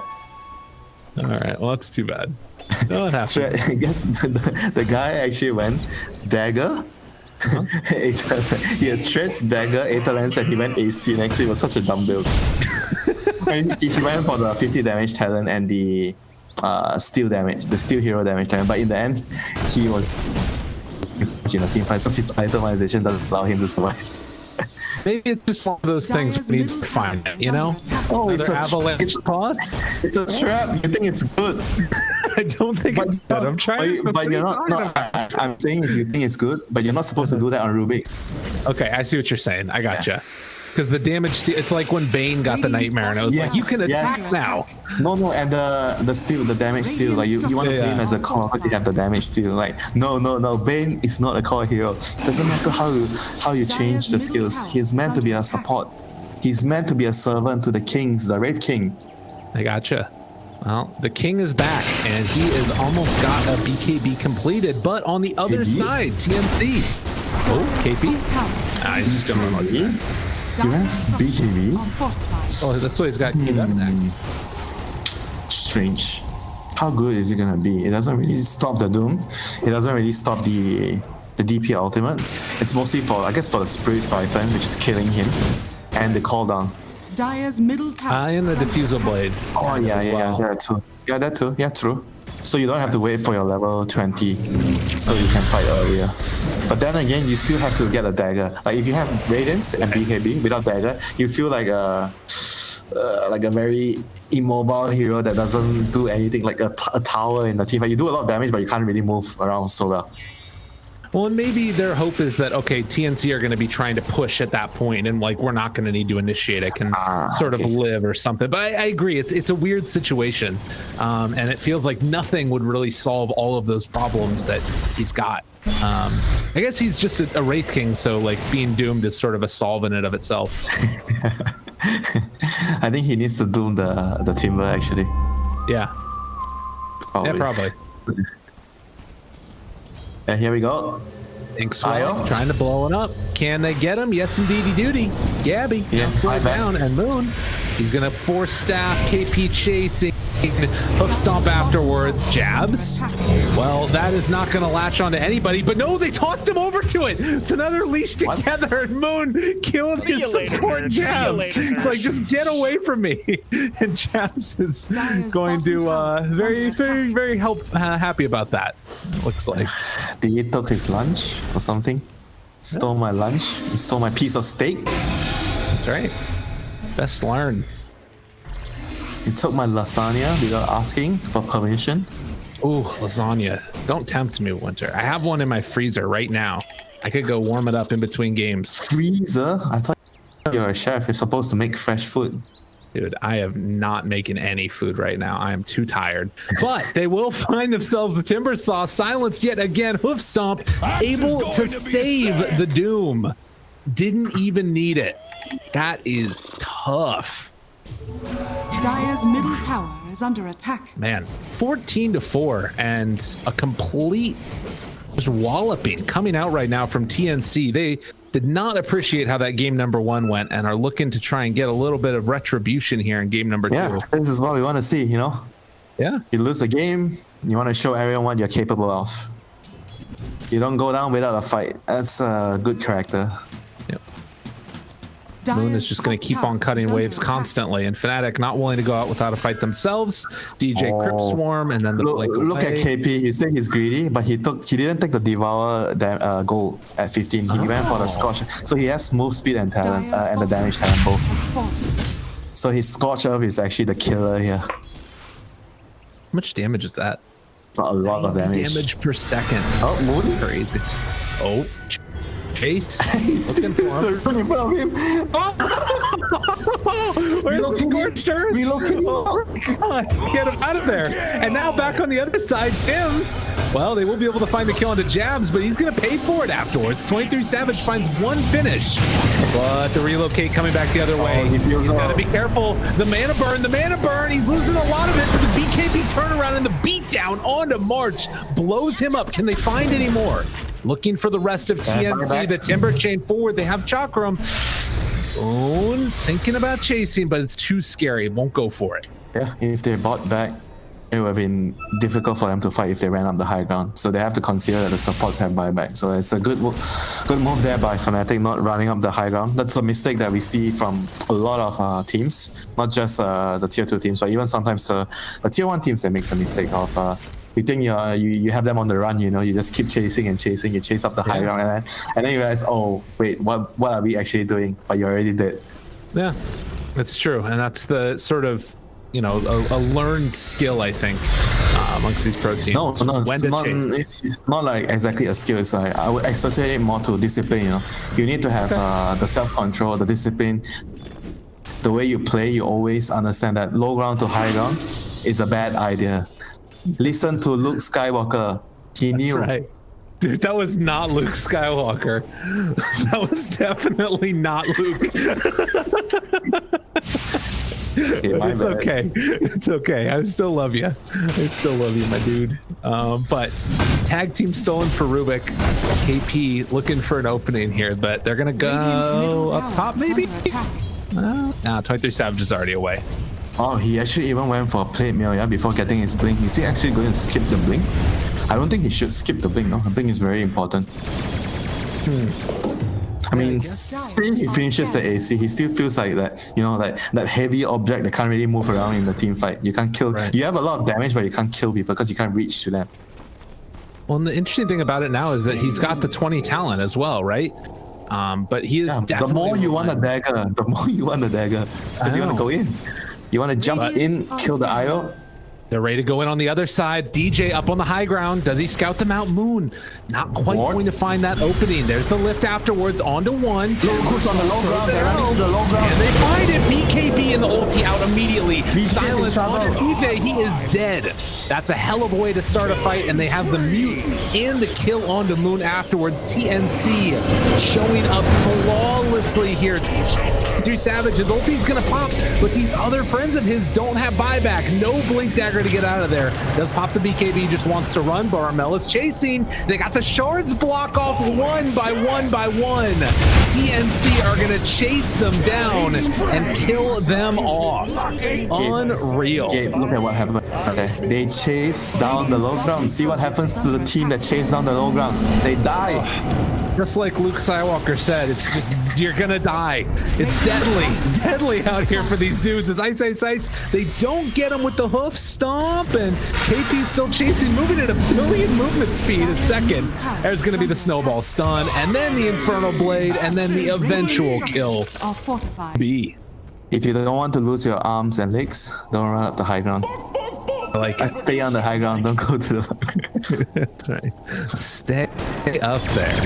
Yeah, I think if they would have stayed here, they were on top here, and just waited for maybe TNC to try to engage them, they would have been in a very good spot for, say, the soul buy into the double lift. That would have actually maybe given them enough to win the team fight. But instead, they got a bit overzealous. They ran down low ground. They tried to, They tried to initiate on the DP, I think. And they couldn't get the initiation. And once DJ was caught, he dies. Your team fight is over. Yeah, it felt like that type of a play, right, where you needed to be able to get the one pick off to start it. But DJ doesn't really have a way to get out afterwards. Like, once he blinks in, he's in, which is really tough. So, in the meantime, 23 Savage will continue to farm. He does almost have enough gold for the Blink Dagger if he wants to go for that next. But game is feeling incredibly difficult, and TNC definitely in the driver's seat. They think about going in for Roche with just the next Exorcism? Possibly. If they get the Roche, I think the game would just be going into game 3 if Dia secures the Roche. DJ is going at Yules, but I feel like, because it feels like he needs to do so much in a team fight, right? He needs the Aghanims. Right. Slow down on 23 Savage. He's got his ulti back up again. The hoof stomp comes from the Centaur Conqueror. Lift afterwards. Moon avalanche onto all of them. Trying to break it, and they kill off March. He doesn't have buyback. He can't be in this fight. What else do they have left in the tank? DJ's already dead. He buys back. Now he's going to TP over and see if he can help out with the rest of his team. Snowball forward, trying to control his Timber. So Ice takes so much damage, but still live through it. 23 Savage now turning on to Gabby, trying to find the kill. Do they have enough? It doesn't look like it. And Armel jumps in again afterwards, trying to life shield, trying to do whatever they can. They bring him down.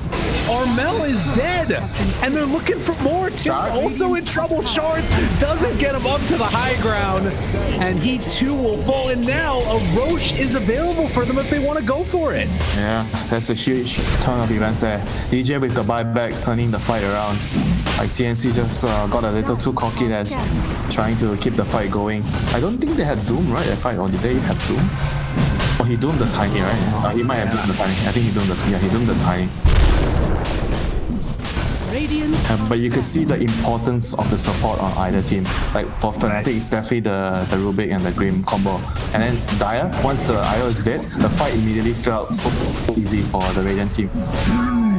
And that one fight up top that happened earlier as well, it felt like it was the IO just being able to keep everybody alive and sustainable that made the difference. And now having that, like, if they can find him at the start of each of these fights, that feels like such a great way for them to take it. And I've got to also give a shout out to your low to high ground analogy. They stayed up high ground, and TNC tried to go up there. Yeah, he always works. He always works, you know. You want to be on the high ground. You don't want to be on the low ground. Yeah. I mean, there are going to be some scenarios that, okay, because you're so strong, right? Or because you have certain spells that it doesn't really matter. But in general, it's a good habit to have, not to run up the high ground from the low ground without vision, especially. Well, TNC definitely still feel like they're in a comfortable position, but kind of got, punched on the chin a little bit there in that last engagement. What do you think they need to do now to try and sort of secure this lead that they're still holding on to? Chill. Considering there's an Aegis. Just chill? Yeah, chill. Wait out the Aegis. Like I said, the longer the game goes, the better it is for them. Now Doom has the Aghanims. I think you've been talking about this item a couple of days ago. About how you think it's good to go Aghanims after your BKB Shivas. I mean, I didn't think it was good. I just liked the item. You just like the item because it does damage? Oh, because it's cool. It's a cool Aghanims, man. It's pretty cool stuff. Doom There's, like, Infernal cool Blade things. upgrade is a cool Aghanim's. Okay. Yeah, don't be a hater, Winter. Is that even cooler than the kick from Tusk? No. That's a good point. The Tusk kick is cooler. So he should get his Ags next. Clearly. Where's my elf to buy me the eggs? Oh, Moon. They drop wards immediately. Sentries, observers.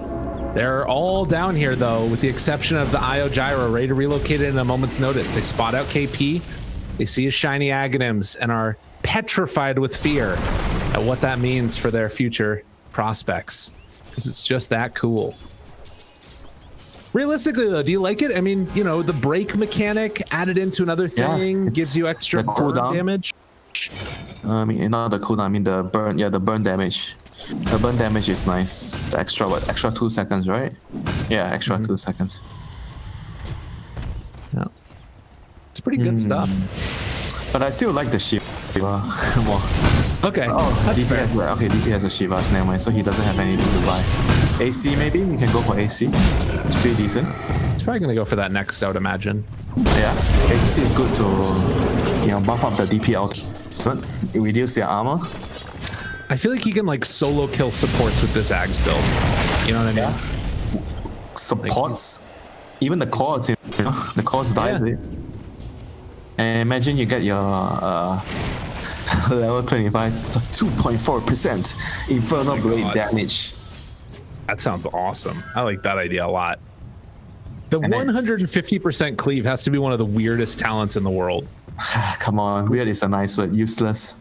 Yeah, I'm down with that. I'm down to say useless, actually. I'm gonna be honest about it. For a level 25 talent.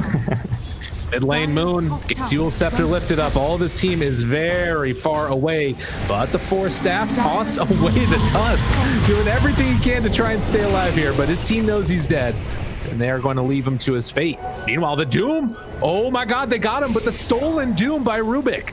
Gotta be careful. 23 Savage is going to TP away, and so are the rest of them, so they're going to give up Ice as well. The next fight, there is the Soulbind double Doom. Yeah. Oh. Radiant structure. They have to be careful of that. But if they can get to the Rubik first, then there would be no problem at all. Radiant's top tower is under attack. That's what they got. I hope for. The Arcane The Supremacy. Doom actually needs to get the Rubik. Yeah. All right. The like Arcane Supremacy with Doom is also pretty ridiculous. Just so much damage over time, everything. Love it. Let's see it. Yeah, Dagger is a big item on Grimstroke. Who do they find though? I mean, ideally it would probably be like the Io Gyro, right? Catching those two together. Or who would you think is the best 2 to Doom? Io Gyro for sure. Okay. Radiant are scanning. You have to be very wary with those relocate movements in for the next while. As they do smoke up now, moving up to the high ground. They don't have everybody with them, but the Age is still in hand for another 13 seconds. Feels hard to take the fight right now. Did he buy a dagger? Oh no, he totally skipped the dagger. Not a big fan of it. Basher in his inventory. It doesn't matter if you have a rapier if you can't hit anyone. Yeah, man, I'm with you. It's a little crazy, but if he gets the Abyssal Blade, there you go. He actually seems kind of queued up though. He's just going Scotty. 23 Savage is crazy. He's just like, all right, team, bring them to me and I will punch them. If they're not in front of me, I'm not gonna hit them. Dire's middle So they have to get the Soulbind double lift, so he can hit heroes. I don't know. I just feel like the hero it's a big difference, you know, when you have a blink on Red King. Definitely. I'm with you. Mid lane is being pushed in though by the Skellies, and up top they're pressuring. They're forcing him back. Look at the damage on this tower. Nobody's responding. Where's TNC? Glyph? They're no not glyph. here. No glyph available. They turn now back onto the Wraith King, trying to bring him down low, but they're going to be able to find the stun afterwards, and he's just dead. Tusk is gone. 23 Savage. Oh, repair Gonna kit. get mutilated. They're fine. Okay, and repair kit forcing it out at the very least. But TNC will back in their base, and Fnatic showing that they're still capable of making moves if you leave them alone. What are they doing? Did they not have TPs? Oh, so weird because they are so strong, right? They have all their spells. Why are they not coming back to defend? Yeah, that was bizarre. I'm not sure. I mean, lucky for them, they have repair kit. Yeah, I know, definitely. Well, they got an illusion escape for Wraith King, which is pretty freaking cool. You know, Ice just smooth sitting on 2 Bloodstone charges. It's been a tough game for him. Dude. He's gonna try and heal. It's gonna like do less than his wand. Toss onto the gyro, trying to keep him alive. There's the double doom. Io gyro, they got them both. They're in a ton of trouble, but they're leashed up for the moment on the other side, seeing what they can do. They're gonna go buyback and no buyback on the gyro. Oh my God, not like this. They even deny the tiny. He buys back immediately. Now they turn onto KP, trying to bring him low. Oh my God, the kill. There's no buyback there either. What has happened? Just like that, it's all falling apart. And the heroes that are left alive is a DP with no ulti. I mean, thank goodness they've got repair kits right now because they are losing buildings. TNC, what have you done? Fnatic making big moves here and gonna get a set of racks at the very least, if not more. I don't know, they can take a ton here. Blame me, Gabe. I wanted to see a game 3 too much and I cursed the game. Unbelievable. That is going to be the tier 3 tower done again, and Fnatic maybe realizing, hey, they don't have buybacks. Let's go hit some tier 4 towers and see what happens. They should try to get. Oh no, they can't get Megas. It's a tier 2. I mean, I don't know what they're thinking about it, but they decided to back out afterwards, and Fnatic just took 2 lanes of racks and now are in a pretty freaking good position. 4 bounty They got money. 4 bounty runes. All right. Rich. Man, you called it though. The double doom that changed the game completely. Yeah, DJ. And once again, yeah, I mean, there's a reason why everyone wants this player to be their post 4 in the team. Everyone's trying to recruit him. Everybody, everywhere. I swear, man. Like, hey DJ, come let's talk over here for a little bit, buddy. Hey DJ, what do you think about playing here? Hey DJ, do you want to move over? Do you fancy a move over here?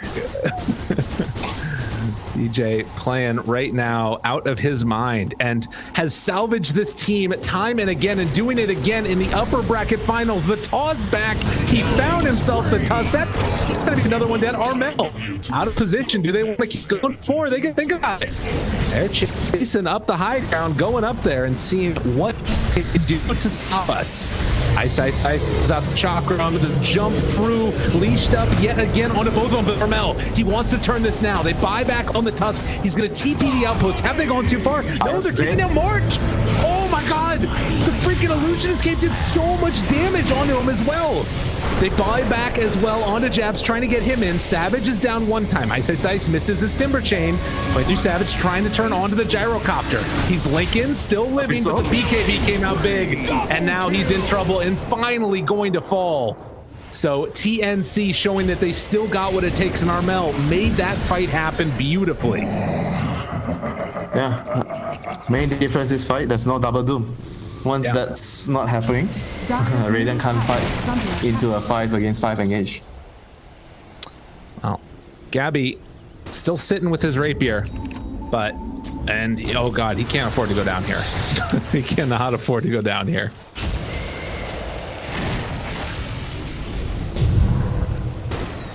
Alright, okay, we're still on the right track to a game 3. You think so? Yeah, as long as the Doom doesn't give up the double Doom. Oh, 4 staff, double buybacks. There is a Roche available with the Refresher Shard here. But you can see, I mean, as soon as they leave their base, this double lane of racks, it's making it a lot harder for them to defend. And Gabby wanting to walk in. Again, got to be careful about this lane coming out. Okay, that's Lincoln's one time now. Do they have it again in a second? They got 25 seconds until DP ulti is up. They've got to make something happen before then. Otherwise, they can't take this fight. Likewise. The couriers. They're going in. Courier on courier action. Really do Savage again, moving forward. BKB popped. Jump forward, try to find it. Look at him go. Oh my God, he gets the play. Unreal. He didn't manage to steal it on DP, but the takedown is there. Huge play indeed on the side of Fnatic as well. But now the turnaround. March able to save KP's life. They're going to bring down 23 Savage very rapidly with that rapier. Now Moon trying to jump in, create a little bit of chaos. Gabby's still doing too much damage, and he hasn't even popped Satanic. He's still got the Aegis. TNC too large and in charge to be dealt with. They take them both down. No buyback, 2 minutes. And with that, it is looking very good for TNC now. Triple kill for Gabby, the man, the myth, the legend. They're going to have to come back to deal with the creeps in their base. But it feels like they might have stuck a huge blow onto Fnatic. And I can't believe that won that fight when the Lincoln's blocked on the freaking Doom. Doesn't matter, they still have enough. As long as the Rubik doesn't get the double Doom with the soul buy, they're glitchy. They can win the team fights. Now they have a Refresher Shard as well. I guess it should be on the... it can be on the Doom or the DP. Well, let's see what Tiny can do. Yeah, he just spotted Dagon level 2. Why is the Doom in the push? He needs to be defending the base as travels. Okay, that's weird. He doesn't have Doom anyway. Well, they get the silence, the lift, the avalanche toss. That's a lot of damage. That is a whole heck of a lot of damage, but not enough. Yeah, I still have pipe. He has mech and pipe. Yeah, this is not going to be easy for them at all. Game tree. Double rapier down. Armel's gonna pop the ulti. Afu, still 40 seconds until they have the Wraith King back up again, and it is going to be 4 seconds too long as KP jumps forward, finds DJ, broken, turning, trying to stay alive. Will be able to, but the throw exposed, and TNC can push this to a game number 3. That's what you want to see in the upper bracket finals winner. Yeah, that's what you want to see. Good game of Dota. Good Dota.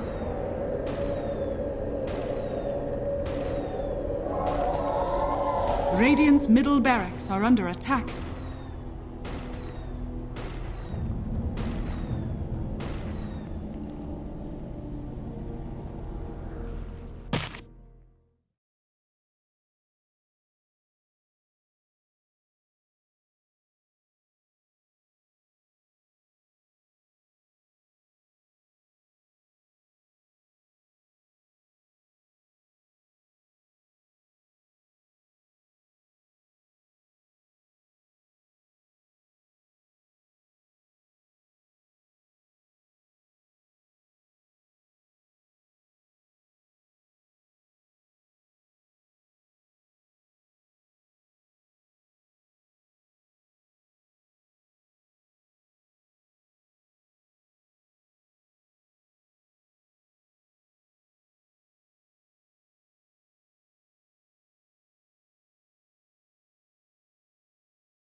themselves a really good draft. Yeah. So the weakness to TNC is It's just themselves.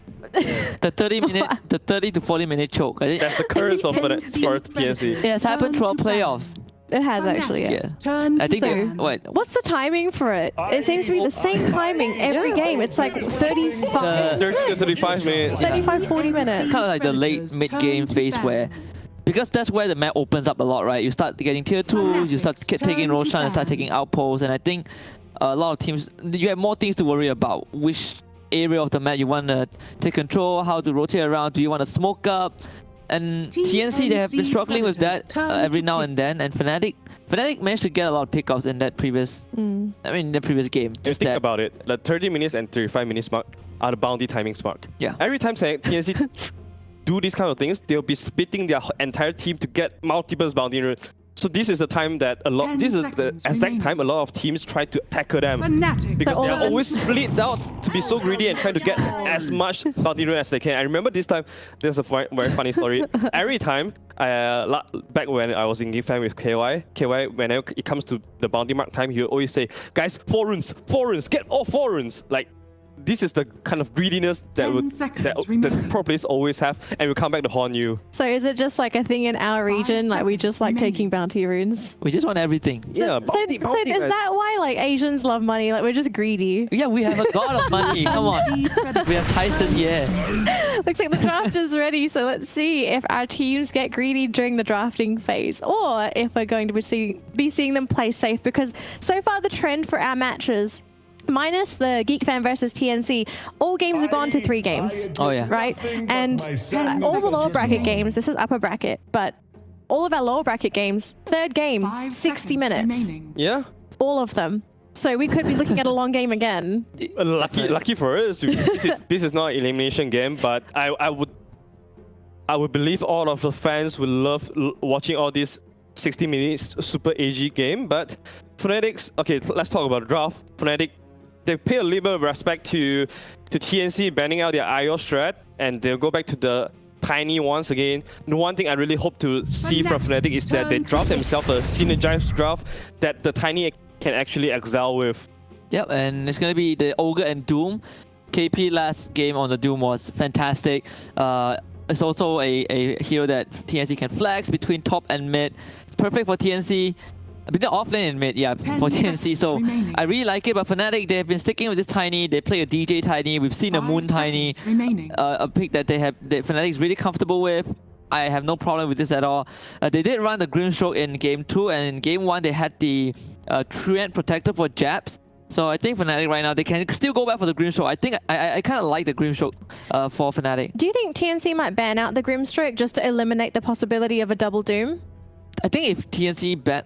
Yeah, I mean, if anyone want to ban, I think it's Fnatic. Yeah, I think it's Fnatic, yeah. Right? I think TNC, they can take the Grimstroke, and if they take the Grimstroke, then there's a huge chance that this Ogre could be a KP Ogre, because you don't want to run the Ogre on 4 most of the time. Oh yeah, talking about KP Ogre, Midas has been buffed. Yeah. Ogre is one of the best heroes to use the Midas too, and we all know how greedy KP can be sometimes. Our inner Asian starting to come out, right? Sometimes you just couldn't hold back. Yeah, I mean, more money, right? Who doesn't like... Oh, goodness. You know the sound of Midas when you use Transmute? Oh, it sounds so good. Exactly. Oh my goodness. Oh, Fnatic actually trying to change things up now. They went for this super early PL, which is what they have been doing. With the second pick a winning condition, and you have 3 bans. You actually 5 bans for you to go through and protect your carry. Oh yeah. And Pia is one of the better heroes against Doom as well, because every time Doom raises his hand for the ultimate, you can always double ganger out of that and try to juke the Doom here and there. Yeah, but Doom is actually also not too bad against PL. I think we saw in the last game he went for the Scorched Earth damage, and you eventually build into a Shivas anyway. So you do burn through the illusion at all phases of the game. I think. What about a support Doom though? Support Doom doesn't really get the levels, doesn't get the items, can't really function like that. Are they maybe trying to tunnel the Doom into a core Doom at this rate? I feel like, I mean, with how strong Doom is and with the buff he received, you just put him as a core. He does everything that you want. Great damage, great recovery, strong laning, great scaling. Also another reason why Fnatic picked the carry so early is because you look at this Ogre Magi opening from TNC. You always know that Ogre Magi wants to pair with a late game hero. 10 so that seconds Fnatic wants to remaining. utilize the 3 next ban to ban out all the carry hero, and when you are doing 5 that, seconds you might remaining. run out of heroes for yourself too. Fnatic's So picking turn one to early ban. game is always going to be beneficial for them. All right. Oh yeah. There goes the Phoenix for TNC. So Taking away the sustainability coming out from the pool, both Trian and Phoenix have good heals for anyone to go through, sustain through the Doom. TNC Predator. And Necrophos Fnatic, they banned a Necrophos in the previous game as well, right? To protect this Wraith King, to protect the Timber Saw. It's always going to be a great ban. It's a KP hero. We've seen that from TNC Predator. It's really a good hero against PL on the lane as well. Oh yeah. Grimstroke still in the pools, hasn't been banned out yet. 10 seconds Yeah, Grimstroke remaining. is for TNC Predator. I don't think they will want to go for the Grimstroke. 5 They seconds remaining. Fnatic right now, they just want to protect the PL pick, right? So you are taking out heroes that do well into the illusions, the Troll with Battle Fury, the Necrophos, Legion Commander we saw as well is also a great pick into the Phantom Lancer. So maybe TNC Predator might consider that. Yeah, I think Fnatic really just want to invest all these bans to protect the PL pick. You might want to consider the Faceless Sword as well. Faceless Sword plus Ogre is always good. Bloodlust on him. 10 He can also build seconds into the remaining. Battle Fury, Academy's build Oh, yeah. to clear with the illusions. 5 seconds As a Gabby hero remaining. too. Yeah, it's definitely. I think it's definitely workable. Also the Alchemist, right? You have Oh, to yeah. always Next worry about turn the to Alchemist when you are playing a PL lineup too. Because PL lineup generally comes online at 30 to 35 minutes. So that will be the Alchemist ban. Fnatic, so no shenanigans right here. They already reviewed their core. So all these Alchemists, potential Brewmaster is not gonna come off 10 Fnatic. seconds remaining. I think Fnatic right now they have the third pick, 5 round 15. seconds remaining. This is where they probably want to lock in that second support for themselves. We saw DJ TNC with the Rubik. I think they can still go for it, but Ooh, this it's gonna be a Witch Doctor. This Yeah. is different. So what does Witch Doctor add to the lineup here for Fnatic? Well, first of all, it provides you a pretty solid Fnatic's laning phase. turn to Second of all, when it comes to team fight, Widow Restoration is always going to be good for you to heal through the Doom. But TNC is here. They have double Doom, double Fire Blast synergy here. And Fnatic, knowing this, they really don't want to be picking single core lineup into this double Doom combo. Oh, yeah. They want Moon on something that can carry this game 10 too, or maybe seconds Ice. remaining. Slightly worrying right now. You don't want to be repeating your mistakes from game 2 now, Fnatic. Yeah, and they can still go for the Rubik and put this Tiny as a core. Perhaps Tiny wants to go for, I don't know, the Echo Saber build. It's kind of tricky for Fnatic right now. They need a pick that can kind of secure the lane and also kind of protect the carries. What else is in there? It's actually getting very tough because TNC, they were so smart with all the bans. Like a great way to deal with the Doom is just sustain through it, right? Have enough healing to last through the duration, but all the big healers are gone. I feel like that profit could be good for Fnatic too, as long as you pop your Exorcism before Doom shows up and Doom you. Yeah. You posted a lot of threat to TNC's draft. All of a sudden, if you want to fight, you need to fight through the Exorcism. And PL, you will always just be flanking your team from the back line. Because right now, Fnatic, they are desperately looking for front line, so the PL doesn't have to front. Oh, I'm not sure how Fnatic want to do this. Ooh, there's Venom Alright. Probably an Ice hero. Most of the time, it will be on Ice hands. I mean, Ice has played some really strange stuff lately. He's played the Snapfire, so it might not be an Ice Venom. It could be an Ice Witch Doctor.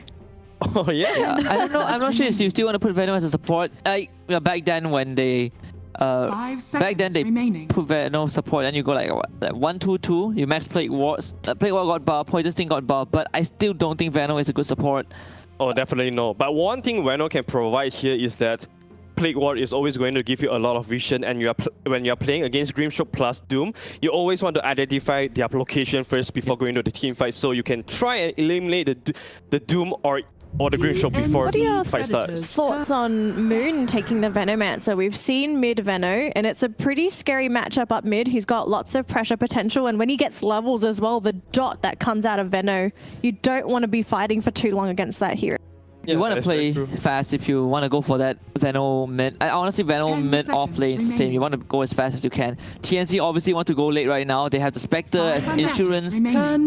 Good thing for Fnatic, they have the last pick, so they can look at the rest of the draft Oh, and decide who they want to go for. We haven't seen this lucky lady in a while. Spectre. Yeah, Viper ban. Well, TNC, they tried Viper against Spec, didn't work out, but you still want to keep it, you still want to play it safe and then not let this Viper do, kind 10 of seconds ruin the remaining. Spectre's lane game. Also, Viper is really good against the Venomancer, right? You 5 normally build a lot of seconds remaining. HP items on TNC yourself, so you're Predators turn very likely to not going to ban. suffer from the Venomancer ulti too much, and also it's so good against heroes that are immobile. Look at this Witch Doctor plus Veno. These are all going to be food for a Spectre when she gets to that point. And Oh, also, yeah. Radiance naturally good against PL too.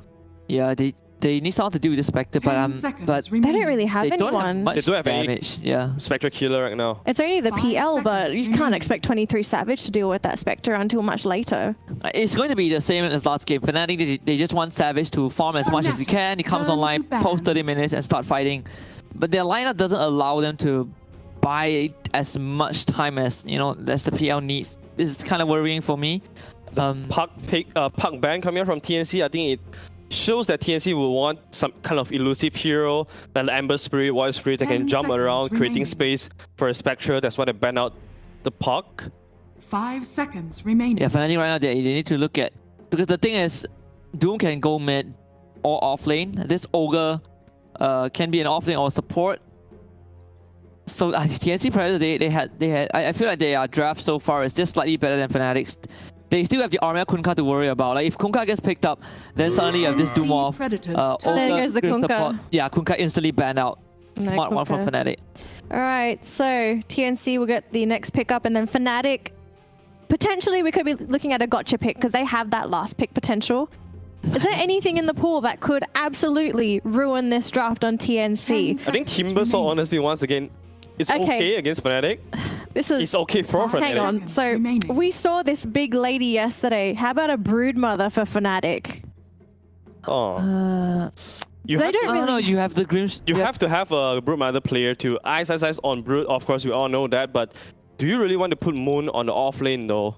This is my big question. Yeah, I don't. What if you put the Fnatic brood in the turn Spectre to lane? pick. No, I honestly don't like it. Brood needs to have the middle lane. It's the shortest lane, allows Broodmother to access both sides of the jungles, and you don't want to leave the lane.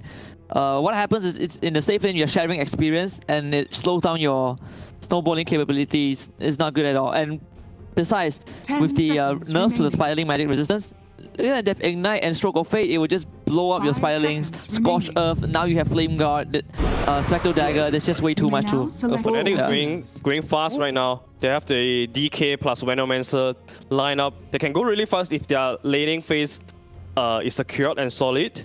But TNC side, honestly, they are going to stay still for their laning stage 2. They are not going to be too aggressive. Just like last game, they are going to farm and wait till their timing and then hit with the strongest punch. Yeah. So what's It's- the role of this DK here? Is he trying to brick wall something? Is he simply there to be that frontliner? Like what are we expecting from DK as that last pick? Honestly, It's the frontliner for PL, and Yeah. it's also a natural tower pusher to ram out the tempo. Yeah, I'm expecting a Blink Dagger from DK pretty quickly, like double braces threads into Dagger. This is how you want to play fast. Dagger BKB.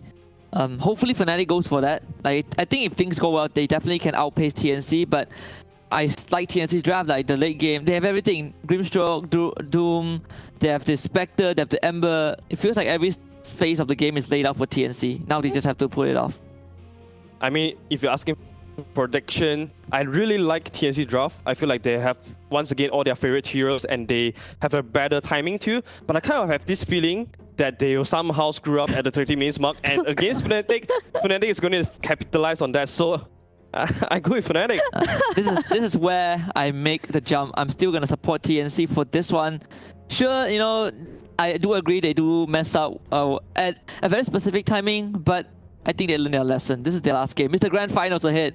TNC is gonna take this. All right. All right, gentlemen, thank you for breaking down the draft. Game 3 of our upper bracket grand final. We'll see who makes it to the grand final tomorrow. Is it TNC? Is it Fnatic? It's time to find out. Lyrical and Winter, who do you think will make it to the grand final?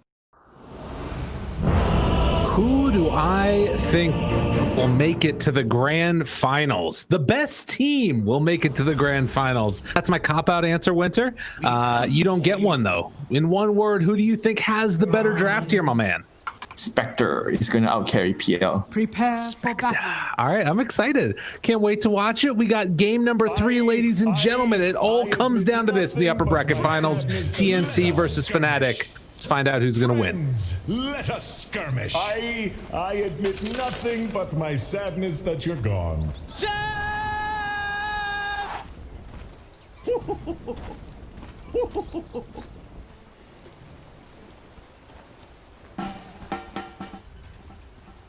And just like that, we're back into the game.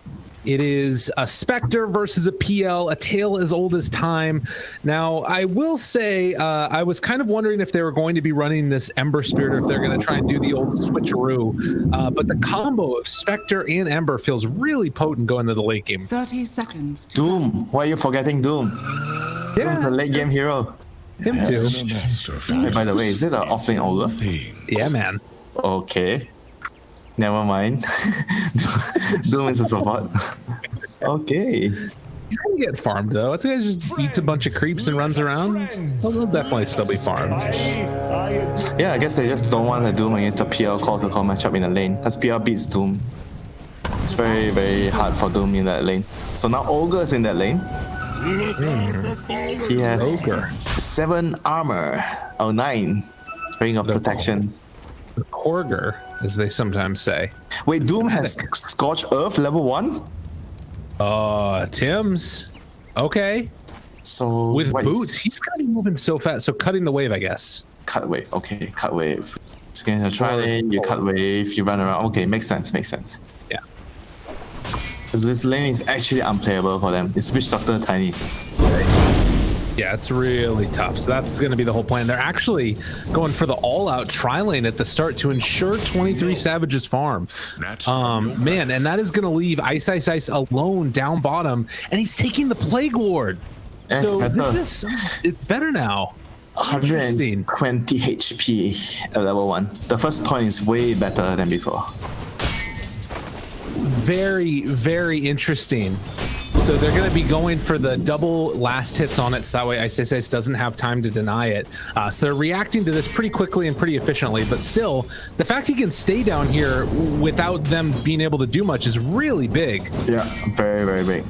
It's a very big deal indeed. He can 1v2, and the Doom plus Ogre, the Korger is not getting too much done. Doom has the wave. He missed the wave?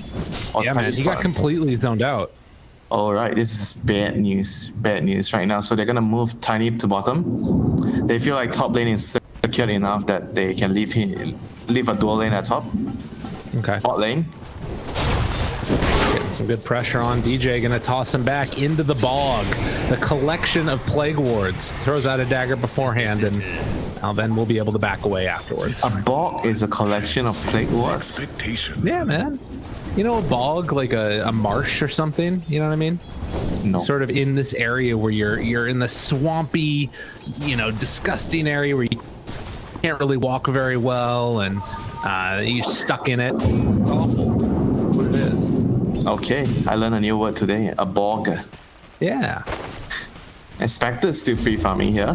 He's happy. He's happy dealing with the bog. That's right. Maybe he gets a Heart of Terrasculator if he wants to. Looks like right now he just has the Meteor Hammer queued up. Yeah, Meteor Hammer is a good transition. It replaced the Necrobook on Spectre. Ooh, caught out there. Tried to get on the other side of the range creep, but didn't work. And DJ is going to draw first blood here in game number 3. So explain to all the viewers out there at home, what's going on with the Meteor Hammer Spectre? Why is it so good? How does it replace the Necrobook? Talk to me about it. Look at the stats. It gives you regen and HP regen and mana regen. It's cheap. It gives you some tower damage. Generally, Spectre, you can't really kill towers in the early game, right? Because there's no way you do it as a hero. But when you get Meteor Hammer, it allows you to do that. It gives you another avenue of playing the game. And the stats is great, and the regen. Because when you buy Necrobook, the mana regen is great on you because you're going to be spamming daggers to farm. So Meteor Hammer is the new thing right now. It's pretty cool. And the fact that it's also built with a crown, just more stats that you build up, and that's a hero that loves to have it. Man, everybody loves stats, man. Every hero. Yeah, that's true, but the Spectre a little bit more than most. Dispersion's a cool thing. And DJ finds himself Mr. March, pulls him back in ever so closely, trying to give him a hug. And oh, the Plague Ward block off. Oh, it's painful. Poor old March. He is going to go down. DJ afterwards, maybe another one who's going to take some extra damage here from Gabby, but he doesn't have another dagger, so we'll be able to walk away. Up top, they were pressuring jabs with KP Ogre, but they couldn't get him. Yeah, and Ember gets the rune, the 4-minute rune, illusion rune. This mid lane should be a 50-50 lane. Dragonite, Ember Spirit. I can't kill you, you can't kill me, we kill creeps. True. Man, as soon as Doom picked up that lightning creep, it was just like I could hear it really loudly. I don't know what it was. It was crazy. But now switching back over to the Alpha Wolf critical strike, and wow, they managed to get the courier as well. DJ just doing everything on this Tiny. I'm in a tropical country, rainforest. You're in the bog. No, you're not. It's true. Courier has been killed. Well, it's getting close now. 5-minute mark, and I think bottom runes are going to be secured for Fnatic, definitely. But TNC should have an easy way to claim a couple of their own. Are scanning. Tim's gonna give a little chase down here on the jab, trying to find him. TP's out. No point in the Infernal Blade means no chance for a TP cancel. Catapult wave, can anyone do something? There's a Dragonite in the game. They probably have to move to the middle lane to deal with this Dragonite soon. He's gonna have level 6 after this wave. Dragon form. How is our PL doing? PL does not seem like he cares about laning against a Kogger. Bottom. Gabby gonna get tossed back yet again. A big amount of damage coming out. Jab's gonna pop the Fairy Fire. They can't find the kill onto the Witch Doctor. So another death for the Spectre. Dire structures are fortified. Bad news, man. This is bad news for the Spectre. Under attack. They're gonna the mid lane as well. They have to deal with this Dragonite soon. They have to deal with bottom lane. There's a lot to deal with right now on the Radiant team. And the Ember wants to move, but he's afraid of the Dragonite pressuring his tower. But instead, the Dragonite is moving. Oh, he's actually moving to his bot lane. Yeah. Well, they're gonna just clean up an easy kill onto Ice, who's back behind the tower for kind of strange reasons. But down bottom is where they're gonna go next. Oh, he already popped his Dragon form for that move speed. 25 move speed. And now. Well, that wouldn't go how they hoped it would. I think they weren't anticipating the rotation from the Doom. Top. Okay, I like this TP. He might be able to kill the Kogger here and push the tower with the catapult, and the other support can take the lane. But Ember can TP. The Ember can TP and mirror his movement here with the Arcane Rune. This is not good from the Dragonite. Not good. No bueno. No bueno. And this entire time, Armel is just getting a free lane. Granted, DJ is also getting some good farm here, but they are going to go now on to KP, trying to bring him down. They're not going to do it. He doesn't want it. He's CPing afterwards. Are fortified. Maybe his flame got ran out and he didn't want to go. Yes, we're still on cooldown. I don't know. That's weird. I thought he was going to react to whatever the Dragonite is doing. Look at how fast Fnatic are playing right now. They like immediately bring 23 Savage down bottom, but they are matching this movement. Tim's is here as well. They're throwing out the dagger and then backing back behind the tower very deep. Ember has a Remnant in middle lane, so he can join the bottom fight. That's very, very smart that he had a Remnant there. So he can join the bottom fight. He's moving bot right now. He realized he needs to be there. This is excellent movement. So much aggression early on, so much movement around the map. March back behind the tower. He does have 3 points in the Inkswell. If they can get into position here, this could be a really good fight for them. Armel is already in, trying to find an opening. Takes down Jabs at the start, if possible. But DJ gonna toss him away, actually, and forced to commit another Remnant. He's out of mana now. So Armel might be in a trouble as he has gone a bit too deep. Tim's trying to go for the walk around. But I think Armel, Yeah, slowly and steadily they're bringing him down. Maybe, though, they're going to be able to make it work. And March actually moving in and able to save his life there a little bit, looked like. Well, the haunt, the turn, another round of toss. They get the Inkswell. KP's running after him. Gets the stun on it, too. And then they've got the lockdown afterwards. The full combination comes out. And TNC smell blood, and they take a bite. Yeah, the PR is a very, very big kill for them. He's top of the network. And now Spectre gets that much needed comeback goal. He has his threats, Red Band, still building in towards his Meteor Hammer. Radiant's middle tower is under attack. But this is going to be a very long game, my friend. I'm ready. You're ready? I want to see. Yeah. Like, all the games so far have been at least 40 minutes, right? Our games so far, the last few days. It feels like ever since the patch. I played one game after we got done. I was telling Jack, KBQ, I was like, all right, I can play one game before I gotta go to bed. Jack, it was an 80-minute game. You can play one game and you play with Jack? It was an 80-minute game. It was horrendous. But we did win in the end. But yeah, it's like every game that I feel like I'm playing of Dota nowadays is just going crazy late. Jack carried you? No, Jack played Crystal Maiden and I carried him on my Kunkka. It was great. Wow. Feel free to check the replay. I'm not doubting you. Come on. Dire are scanning. It's fair enough. Top lane. I didn't say a word. Radiant's bottom tower I is know under how to attack. trigger with it. It's great. DJ's going to be found here. And there are a whole host of friends. Tries to toss away Armel. Does manage to, but the sleight of fist and then the burn down from Tim's ends his life. Radiant's bottom tower has fallen. So Ember Spirit is going for drums. He's playing. Dire's top tower It's gonna be is the under one attack. rotating a lot. And guess what? Our Ogre has a Midas. Oh, you love to I mean, see it. yeah, that's what you do on Core Ogre. You farm. So they have a Midas Ogre, they have a Doom support, and they have a Spectre. Dire's How top tower greedy is can under you get? attack. I mean, it feels like it might work though. You know what I mean? Yeah, because the Like- game is so slow right now. You can get away with so much. So the other change, I think the only change that Ogre got was that he got a little bit less agility.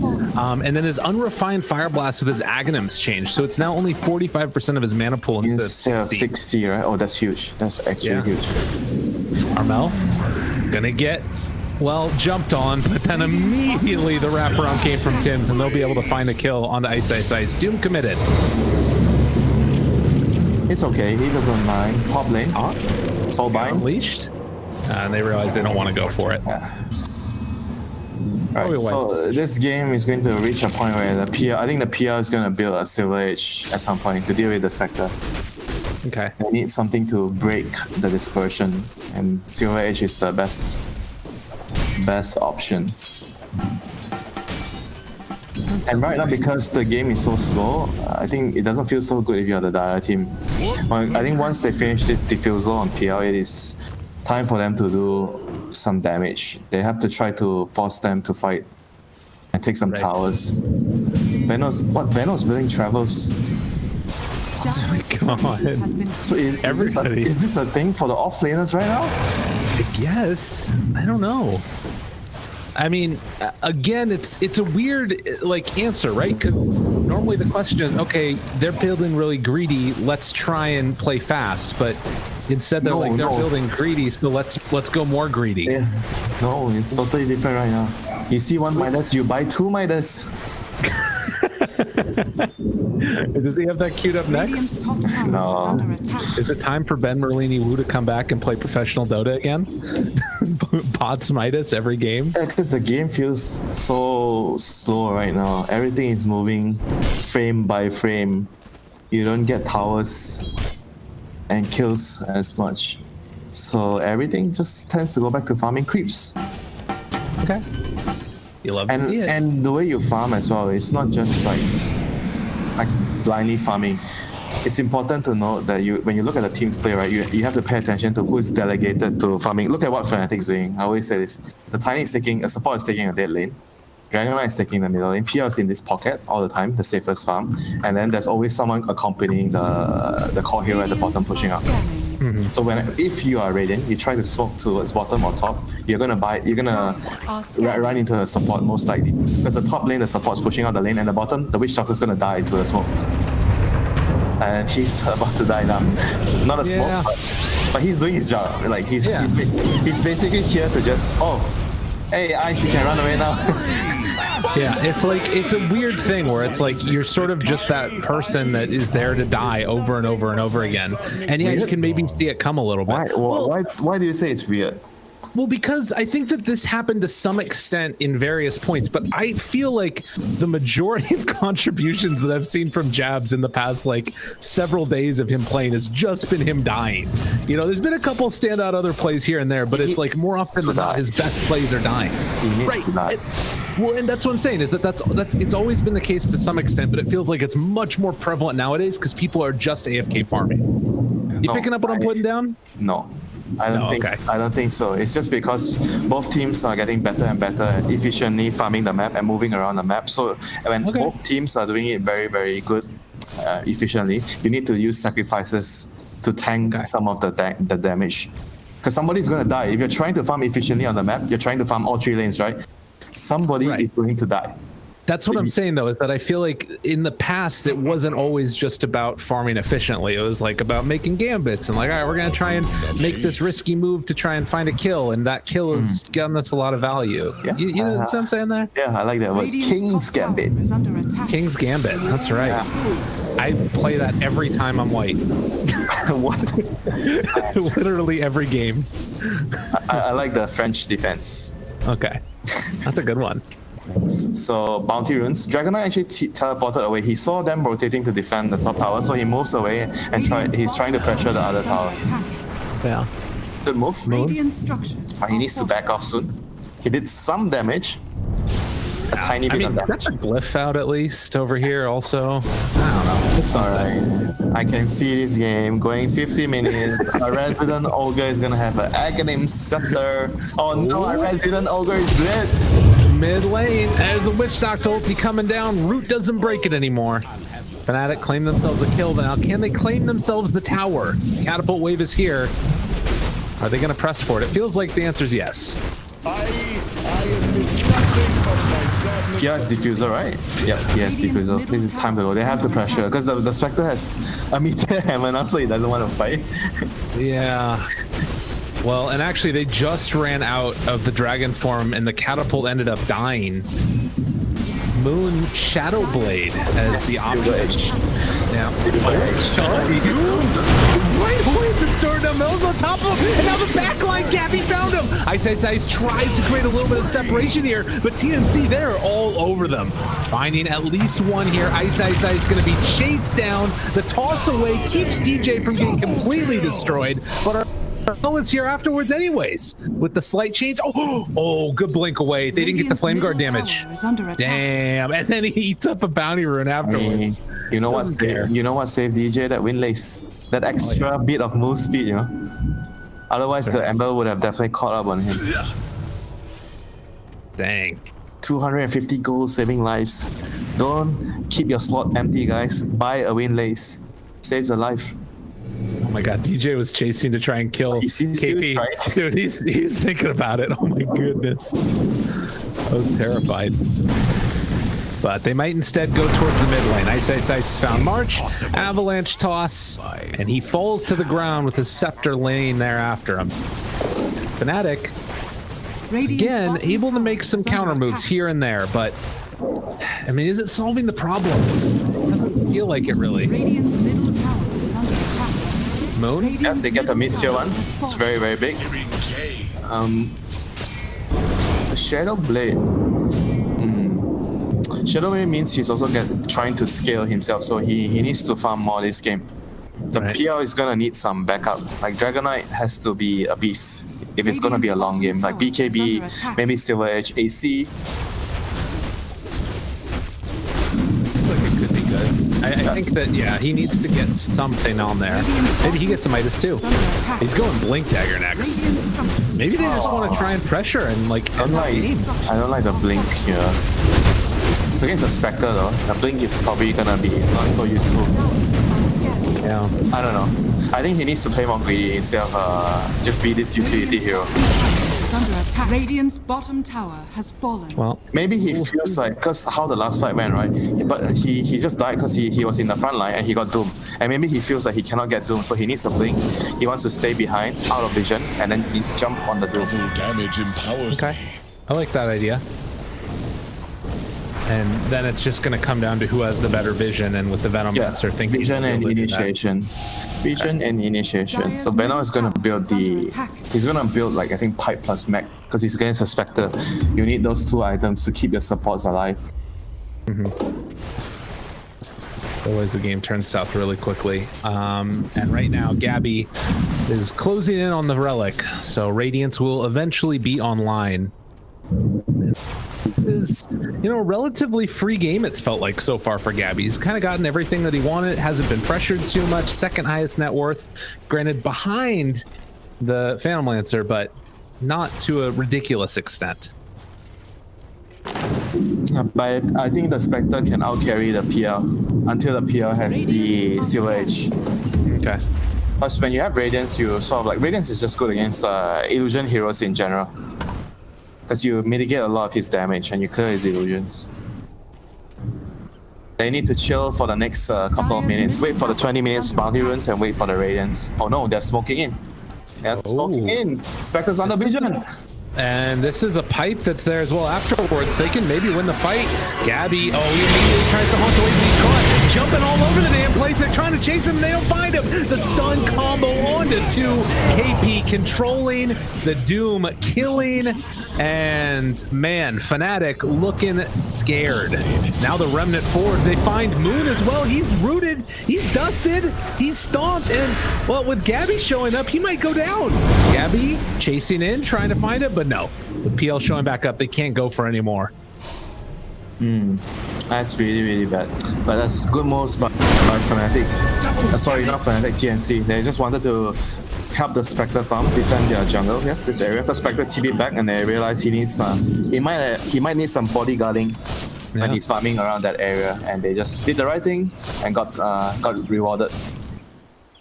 Like obviously they wouldn't have known. There was no way they would have known that the Spectre was under vision. They were just doing the right thing, coming to reclaim their jungle, and Spectre is returning to farm the area.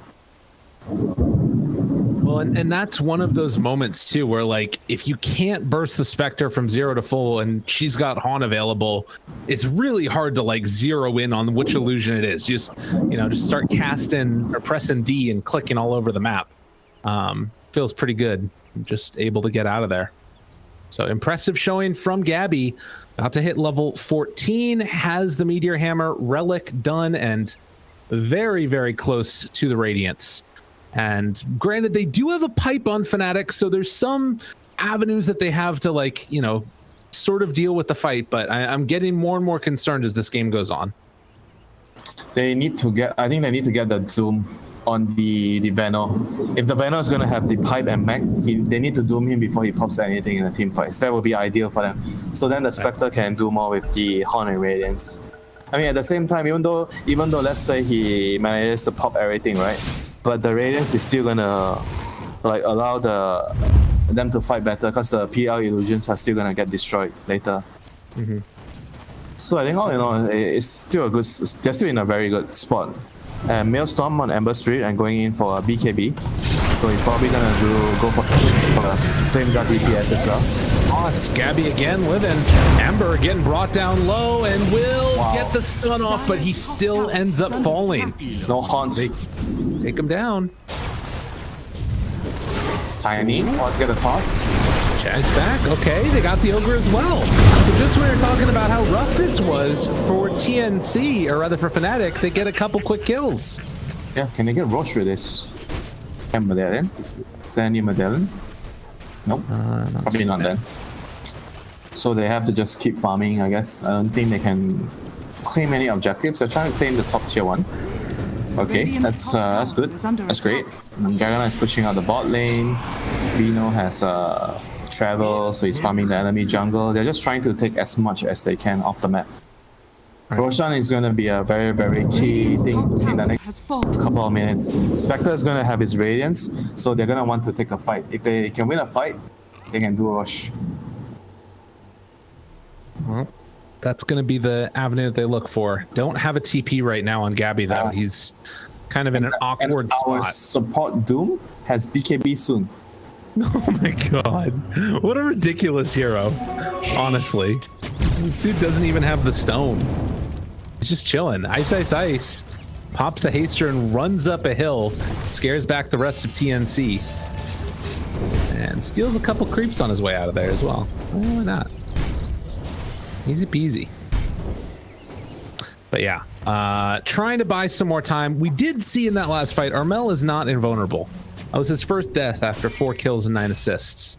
And he is going to have to play it a little bit safe from this point forward, it looks like. He just needs to let the Spectre on the Giving Vision, the Ogre, to take the damage, you know, tank damage for them, and just see how things goes. Ooh. Yeah, he's underneath the ward right now on Moon. They know. Wait, but they could set up on this maybe. It's the tier 3 though. This is dangerous. And he's not that easy to kill either. No. You know, it's interesting with Moon, because of the blitz knuckles that are in it now and the attack speed, it kind of feels almost like a farming oriented item. Like Moon's been able to keep up and farm pretty well. I mean, Shadow Blade is always like a scaling initiating item because it gives you damage, attack speed. So at the same time, you're not just all in, compared to if you rush a dagger, right? You feel like you're gonna fall off if you don't constantly get kills or towers. Yeah.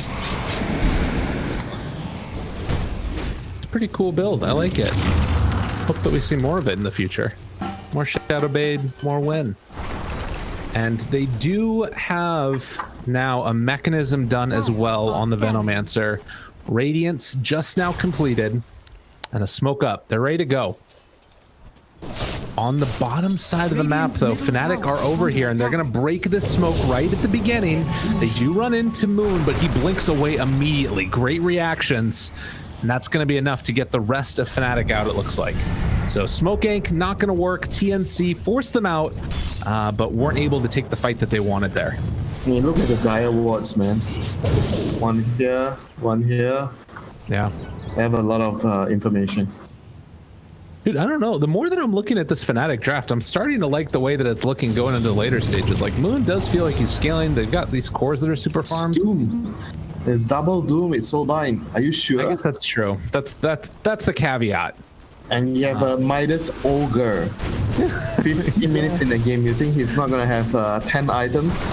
It's true. He's only got 2 hands though. And the jump in, open up. March is already dead. No double doom for you this time. They just got the single one, but they got it on a good target. It's on that PL. Tim starting to drop down low. Can they kill him off in time though? Ice, ice, ice. Drops the ulti. The turn now. Ice, ice, ice. Trying to bring them down and will be able to find the kill on 23 Savage as the doom finishes.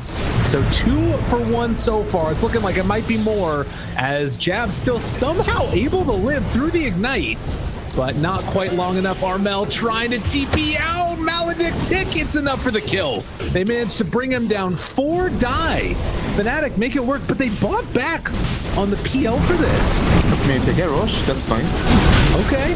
But Dragonite is definitely doing a lot of damage. He needs to do this. Even though he went the dagger after the Shadow Blade, he's still outputting a lot of damage with the level 15 talent. He needs to be huge this game, and he's going to be huge. Yeah. Already going to be into the Aghanim Scepter as well in just a little bit, so he is definitely going to be huge. The big giant dragon. Black That's terrifying. Dragon. That's the highest level of the dragon, right? Yeah.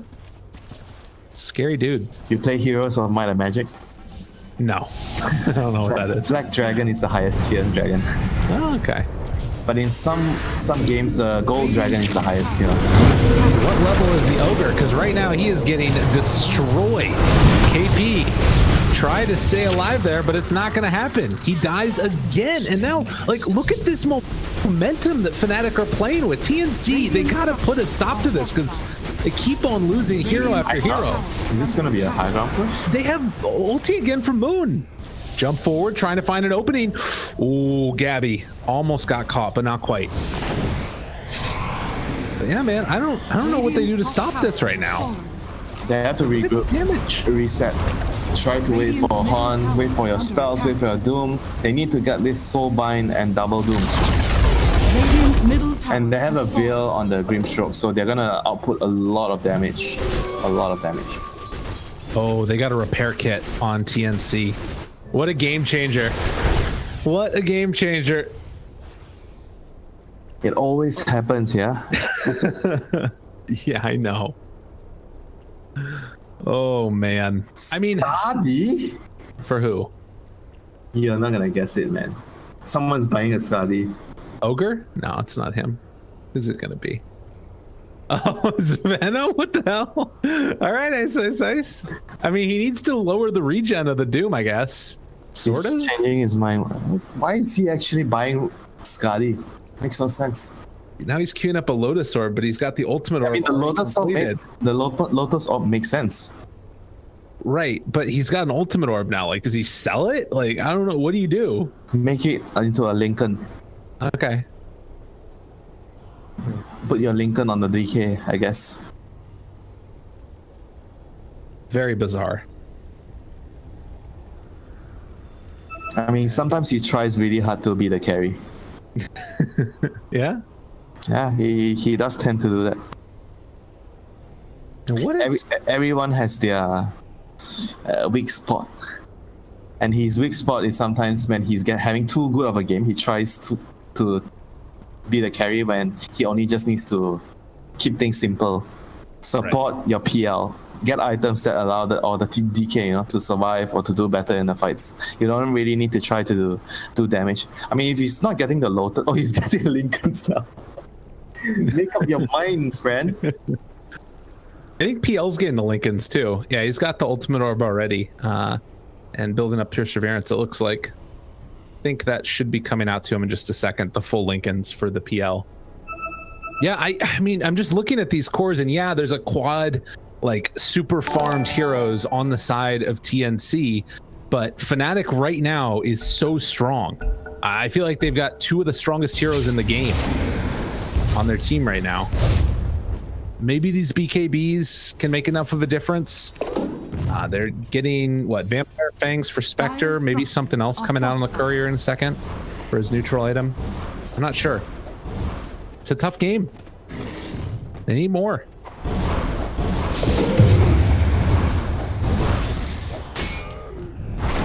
Yeah, they need this game to go 50 minutes, that's for sure. Yeah. Fnatic. Gem? I like the gem.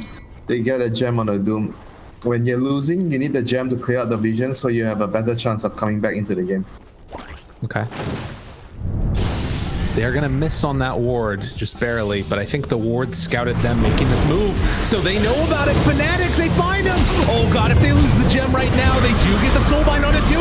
The Doom afterwards is on the boat. Tiny, as well as that Dragon Knight, under a ton of trouble. Jab's trying to live through the other side of it. KP's still living. 23 Savage trying to jump out of there and go for the reinitiation, possibly?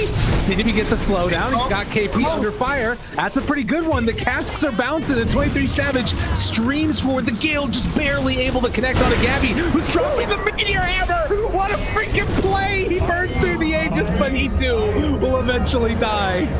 I mean, you know, he gets to do a little alt chat after that Meteor Hammer kill. He was dead anyway. At least he got the Aegis. But no 50 seconds buyback. Dead. Radiant's And no middle tower buyback. is And under look at the attack. Dragon Knight up on the high ground, gonna start beating into these buildings with the PL there. And like no Doom. This is really problematic. Gonna use the repair kit, trying to keep it alive, but no glyph makes this a lot harder to hold, and the continued relentless damage from Fnatic is going to claim the first set of racks in this game, it looks like. There's still a good amount of Dragon Form left on the Dragon Knight. Beating away at it, trying to take it down. Armel seeing if he can slow, but Mooney jumps forward. He finds him with the stun. They're burning the mana. They're finding the kill. No buyback. 60 seconds. TNC are going to lose another. Unreal. No buyback for him either. And that suddenly turns into likely a second set of racks, or at least the other tier 3 tower.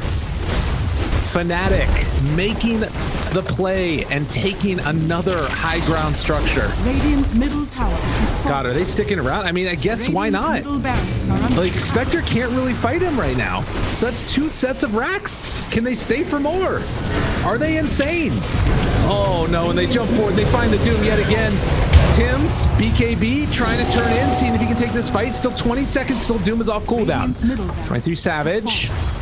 Gonna move up towards high ground. They are sticking around here. They have Dragon Form back up again for Moon. And just like that, they're gonna go from tower to tower to tower, racks to racks. They buy back on the Doom. They have to make something happen here and stop this pressure. But Fnatic, I don't even know if they leave. Okay, they leave. Play for Roche, I guess. Play for next Roche? No. Finds jabs, but now they've gone out and now they might be punished. Armel, there's the haunt afterwards though, looking pretty good. Tim's is brought down low by 23 Savage. This guy's hard to kill. Moon rooted. DJ trying to move in, seeing if he can save his life. He won't be able to. So that is 1 for 1 so far. They fall back on the Witch Doctor. March is dead as well. 23 Savage in the back line is just creating havoc. But he is going to be caught in the end and punished for his transgressions. The Doppelganger trying to walk away, runs into the midst of all of them. Another avalanche, tossing jabs. Invis on the other side of it. Then ICTP'd in. They got Gabby. He's going to die as well. Oh my God, the turnaround. It was so sick. 23 Savage with the bait. And they're all gone. GG and Fnatic are going to be one of your grand final champions. What a game. What a game. Dragon Knight deserves the MVP. Oh. He did Plays. He did so